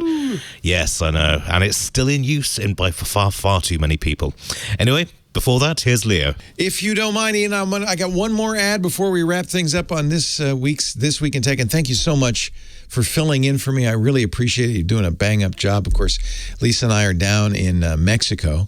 And I got to tell you, when I'm buying online, whether I'm buying in the U.S. or buying in Mexico, I am using this next sponsor, Privacy.com. I've been a Privacy.com user for years. Before they were advertising with us, because I love the idea of a credit card that is secure in one of two ways. You can make a burner card with Privacy.com that can only be used once. Boom, that's it. So you don't ever have to worry about it being stolen or being overcharged. I often use, though, their merchant cards. I love this idea. The minute it's used with a merchant, it's locked to that merchant. So I use it for all my online transactions. It's easy to share, by the way. It's built into Privacy.com. You just say, I want to share this credit card. Why would I want to do that? Well, my mom, 88 years old, she cooked for me my whole childhood. Amazing cook, but she told me last year, I'm so tired, I don't want to cook anymore. I said, Mom, let me get dinner. And I sent her a privacy card. Just click and share. She didn't even have to have a privacy account to use it. She put it in DoorDash, and now anytime she wants a meal, she just orders one. They come, they bring it to her, and I'm buying. I said, Mom, tip good too, because I don't care. I want you to get the best service. I love it. It's completely secure. If it leaks out, I don't have to worry about that. It can only be used with that merchant ever. I can set limits, and I can pause the card. Now, that's really handy. I'm not worried about my mom, but it's not unusual for me to sign up for subscriptions online. You know, sometimes that can be hard to cancel. I use Privacy. I get the security of locking that card into that particular subscription. But if I'm done, I don't even have to cancel. I just pause the card or delete it. And boom, that's it. They'll be declined. And you see on the Privacy website, you can see all the times the card is declined. That's actually useful in case somebody tries to use the card somewhere else. It will be declined, but you'll know. It ties into your debit card or to your bank account. I should let you know, it's not a credit card. You don't build up a balance. It's an immediate, it's like using a debit card. It's an immediate use, but it does appear as a regular, to all the merchants, as a regular credit card. I think it's great for subscriptions, great for using online, great for using anytime you want to use a credit card, but you don't want the bad guy to use it. I'll tell you, I signed up for a gym. I wish I'd had a Privacy card at the time. I canceled the gym, but they kept charging me for, quote, trainer appointments. I didn't catch on for months. I called the credit card company. They said, well, it's been too long. We can't refund you. If I'd had used Privacy, not only would I know that charge is going on, I could have hit the pause button and I wouldn't be out any money. I wish I had. A great way to control subscriptions, recurring payments. You could set a spending limit with the service so they won't overcharge you. You can catch them trying to, add on, and you can stop it. I think Privacy is the best way to go. It's easy to use. They have a Chrome extension, a Firefox extension that automatically fills in the information, generates a new card so you don't even have to exit that page. And sharing is easy. No copy and paste, no texting. It's just click the share button when viewing a card, enter the email address. They get it, as my mom did. She found it very easy to use. Your account summary is great. You have a choice when you have it show up in your checking account statement. You can either just say Privacy.com or can say the merchant. I always say the merchant. That way it's easy for me to allocate, to budget, and so forth. You can even tag now. This is something new. They added custom tags so you can sort your card by category. And that's actually great because I use Privacy so much. I've got dozens and dozens of cards, each of them either tied to a merchant or for a single use. And I love it. It's just the easiest way to do it. And then I think the most secure. Protect your financial identity online. Use virtual cards. And this is the easiest way to do it. Privacy.com/twits. Sign up for a new account. New customers automatically get $5 to spend on their first purchase. Privacy. Privacy. Privacy.com/twits. Sign up today. You're going to love it. And now, my friends, it's time to go back to Ian. I'll be back next week. I'll see you then. Take it away, Ian. Okay, I'm off then. Right. Okay, well, Leo has been away this week, but here's a quick roundup of things that you may have seen on the station in the last week. in honor of Halloween, you can get the Ghostbusters Proton Pack. It'll be $400. Mom, for my birthday, it's like, you're an adult man. That's why you spend your own money on it. Previously on Twit. Mac Break Weekly. Renee's got an M1 Max 14-inch laptop. In my stress test, it was just dropping at first because of the numbers. ProRes, it was 10 times faster, like literally 10 times faster. This to me is redefining what my expectations are from a pro laptop. Tech News Weekly. Facebook has announced that it is rebranding and going by the name Meta now. What Zuckerberg wants is a world where he's free of intermediaries. Why is Facebook so taken with this idea for the metaverse, something that, basically has us living in VR and doing all of our computing there? And it's because Facebook controls the operating system. Windows Weekly. I got the Surface Duo 2. It's a super cool device. It's really nice, but I feel like this is truly a Generation 2 device so far from my very, very limited testing of it. And, what they always say is Microsoft doesn't make a good device till it's in the third generation. I have a feeling that's going to be true. All about Android. Do you remember Samsung had an event, actually? Did you recall this? The Unpacked Part 2 happened last week. So you can now customize the Galaxy Z Flip 3. It's the magical bespoke edition. The funniest hot take I saw on that was somebody said, this could have been an email. Twit. Yeah, not going to argue that one bit. Welcome back, and there was some good watching to be had this week. Right, okay, this week also saw the 20th anniversary of Windows XP. For those of us who were still using Windows 2000 at the time, it wasn't that big a deal, but if you're on Windows Millennium Edition, then it was a very, very welcome edition. So, I mean, it's an iconic operating system. It's still massively in use. There's a big long tail of users out there. I mean, in terms of outdated technology, it's one of those things that has hung around like a smell in a spacesuit. Any Vatican systems working on it, Padre? Yes, actually yes, but all of them are air-gapped. So we have a few machines that are still running Windows XP just because of some legacy software that will only run on XP or below, but they are not connected to anything. So that's the concession that we made. They're not even hooked up to a private network. They are completely standalone, which kind of limits their usefulness. It is rather weird. I was down at JPL for the Curiosity rover landing, and after we got the first shots back and everyone applauded, and then they sort of closed down the meeting. But the default screensaver came onto the projector, and it was Windows XP. And you're like, you've just landed 1.5 tons of rover on Mars, and you're still using Windows XP. It's Brianna, did you have much experience with XP, or were you Mac all the way? Oh God, yeah. That's back when I was doing network support for a career. I remember it like it was yesterday. I can't believe it's been that long. One of the things that really strikes me is when I ran for Congress here in Massachusetts, I personally dropped off, you have to get signatures to get on the ballot, and I personally went around to every single town's clerk's office to drop off my signatures because I wanted to get to know people and it would be a fun event. And I was terrified, to be honest with you, how many election computers were still running on Windows XP. I talked a lot about cybersecurity on my campaign, and here's kind of example one about how we may need to be spending a little bit more money on infrastructure to make sure we can't be hacked. So fingers crossed that lucky streak continues. Well, this is it. But I mean, when XP first came out, it was billed as the secure operating system. I mean, because Microsoft had such problems with computer viruses really going rampant on its thing. It was just like, yep, this is XP. It's built on the NT framework. This is going to be the most secure operating system yet.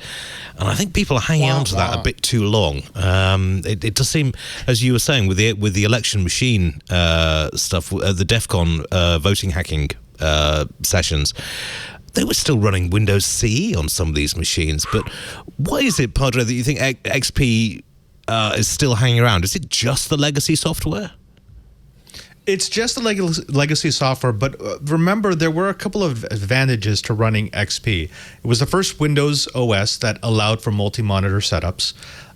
It was the last Microsoft OS that allowed you to move setup files to either a hard drive or solid state, if you had one of those later on, and do a completely in-computer installation, ridiculously fast. It also had no problem being mirrored from machine to machine to machine. It was before Microsoft added any of those protections.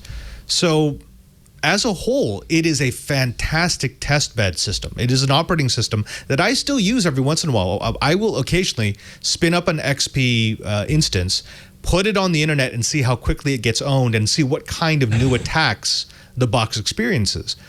So it's still kind of fun. It's a versatile environment. It will run on very low-end hardware. I can move it from box to box to box without ever having to worry about whether or not I'm licensed for it properly. So yes, it's still in use, and yes, it will remain in use for years and years to come. I mean, the same attacks that are working on XP machines now will probably be seen on the internet in about 15 years. It's interesting. I mean, how was it from a network topology standpoint, Brianna? I mean, was it actually better to work with than 2000? I remember, yeah, it was an upgrade in a lot of ways. You know, we were figuring out, technologies like DirectX back then. So, the underlying kind of reset for the game industry was revolutionary at the time. Networking overall and getting office systems to talk to one another was tremendously more difficult back then. I don't know if you remember this, but trying to get Windows and Mac machines to talk to each other on the same network, that was an absolute nightmare back then. You had to go buy specialized software and, oh God, I'm having flashbacks just remembering it. So, it was, for the time, it was very good. And I think it was clearly a groundbreaking product. I think about it from a technology leadership point of view, that we need to, I think we could be much better at incentivizing and funding ways to upgrade our infrastructure in the United States as time marches on. I don't feel like that should be in schools. I don't feel it should be in voting systems. I don't feel it should be used at DMV, something I saw one time. I think we need to better fund this march forward with technology. It's interesting. It's amazing how long older tech hangs around, simply because it's convenient and easy to use. I mean, as I say, I was still using Windows 2000 in 2008, just for a gaming machine which wasn't connected to the internet, because it was just convenient. You knew how to use it, and you could futz around in the operating system, which I really liked. I do. This was what turned me off Apple's originally, because back in the early 90s, you had to use ResEdit, which is kind of like trying to repair a nuclear reactor with a stone axe. It was a horrible tool, but still. But as I say, old technology is hanging around, and Dune is very much on all the billboards, all the adverts. I'm sure those people that love it dearly. I know my wife had a picture of Sting in it on her bedroom wall as a teenager. Which I'm not at all. Never mind. That's troubling. Indeed, yes. But apparently the script for the current version was written on MS-DOS, Movie Master. The writer it should be. Yeah, all scripts should be written in DOS. Well, apparently he likes it because it's secure and it's what he's used to, and he feels superstitious about it. I mean, it's for such a futuristic film, one has to wonder, what the thinking behind is this. So, wow. I mean, Padre, do you have a particularly old bit of tech that you're still very fond of and still use? Oh, what is the oldest? So the oldest piece of tech. Okay, so it's not a museum piece. It has to actually be in use, correct? Mm-hmm.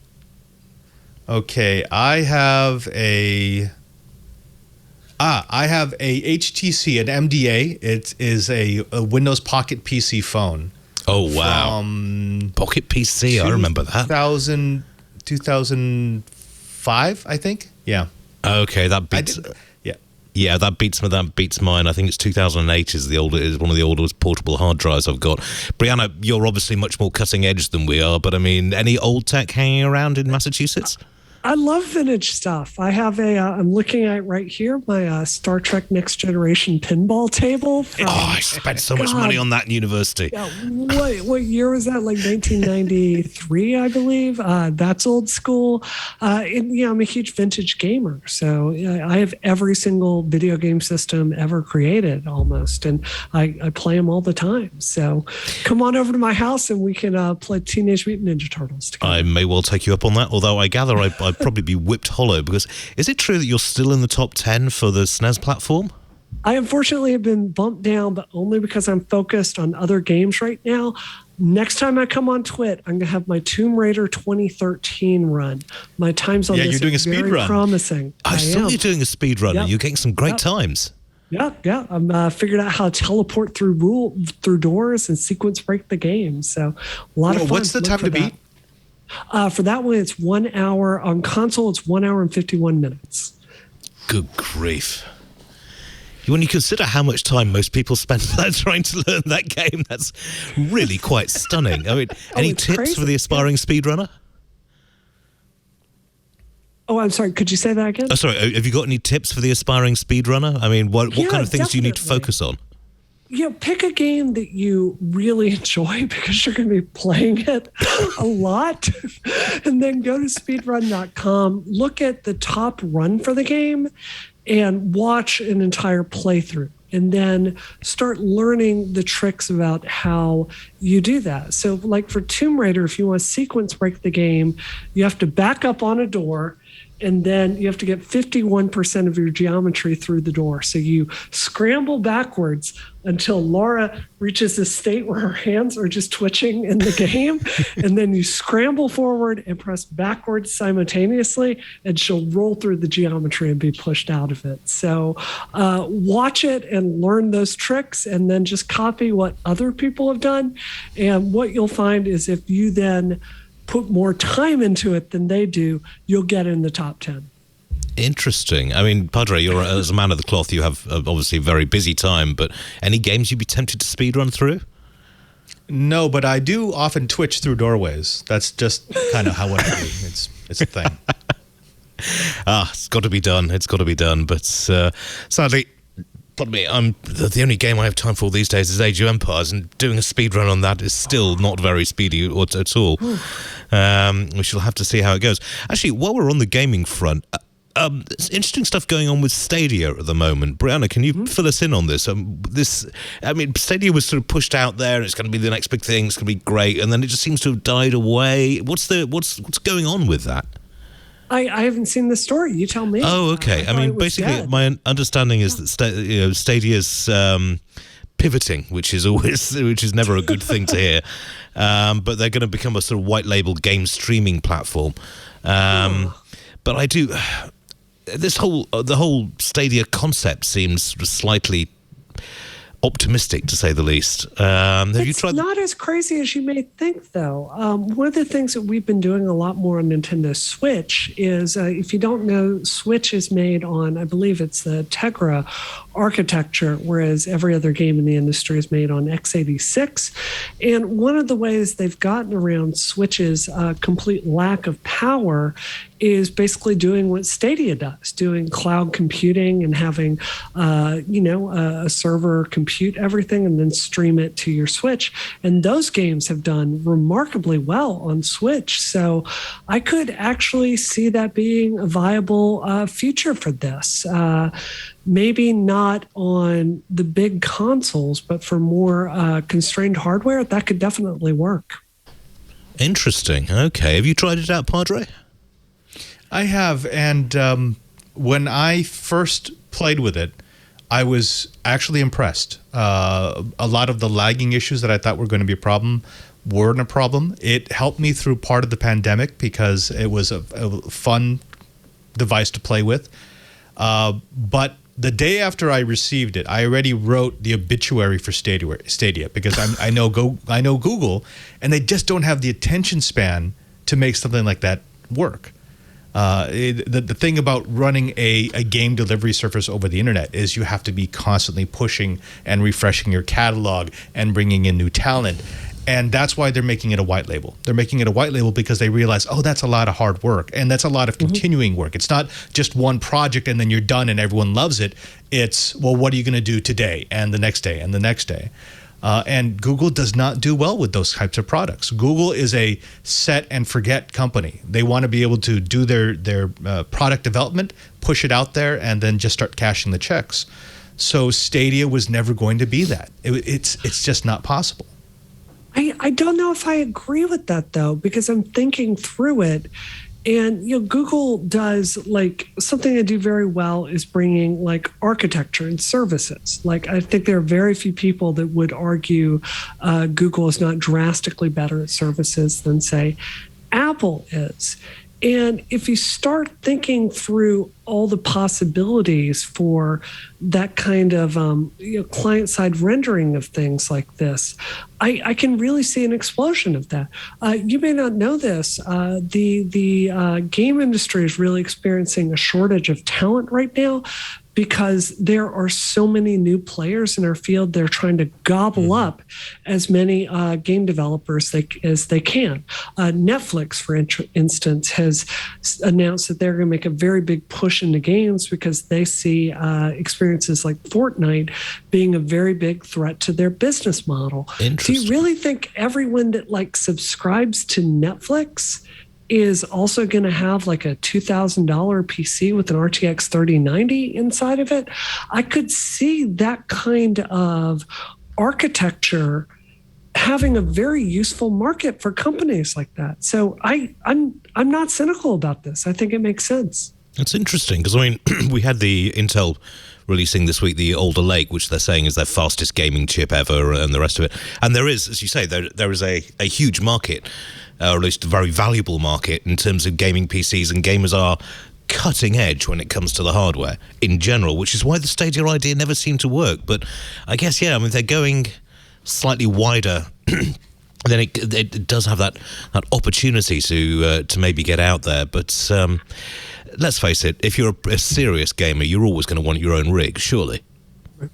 Right. I'm not even a serious gamer, and I want my own rig. I basically have been playing one game for the last 2 years, and it's not exactly demanding, but I love having it on my own setup.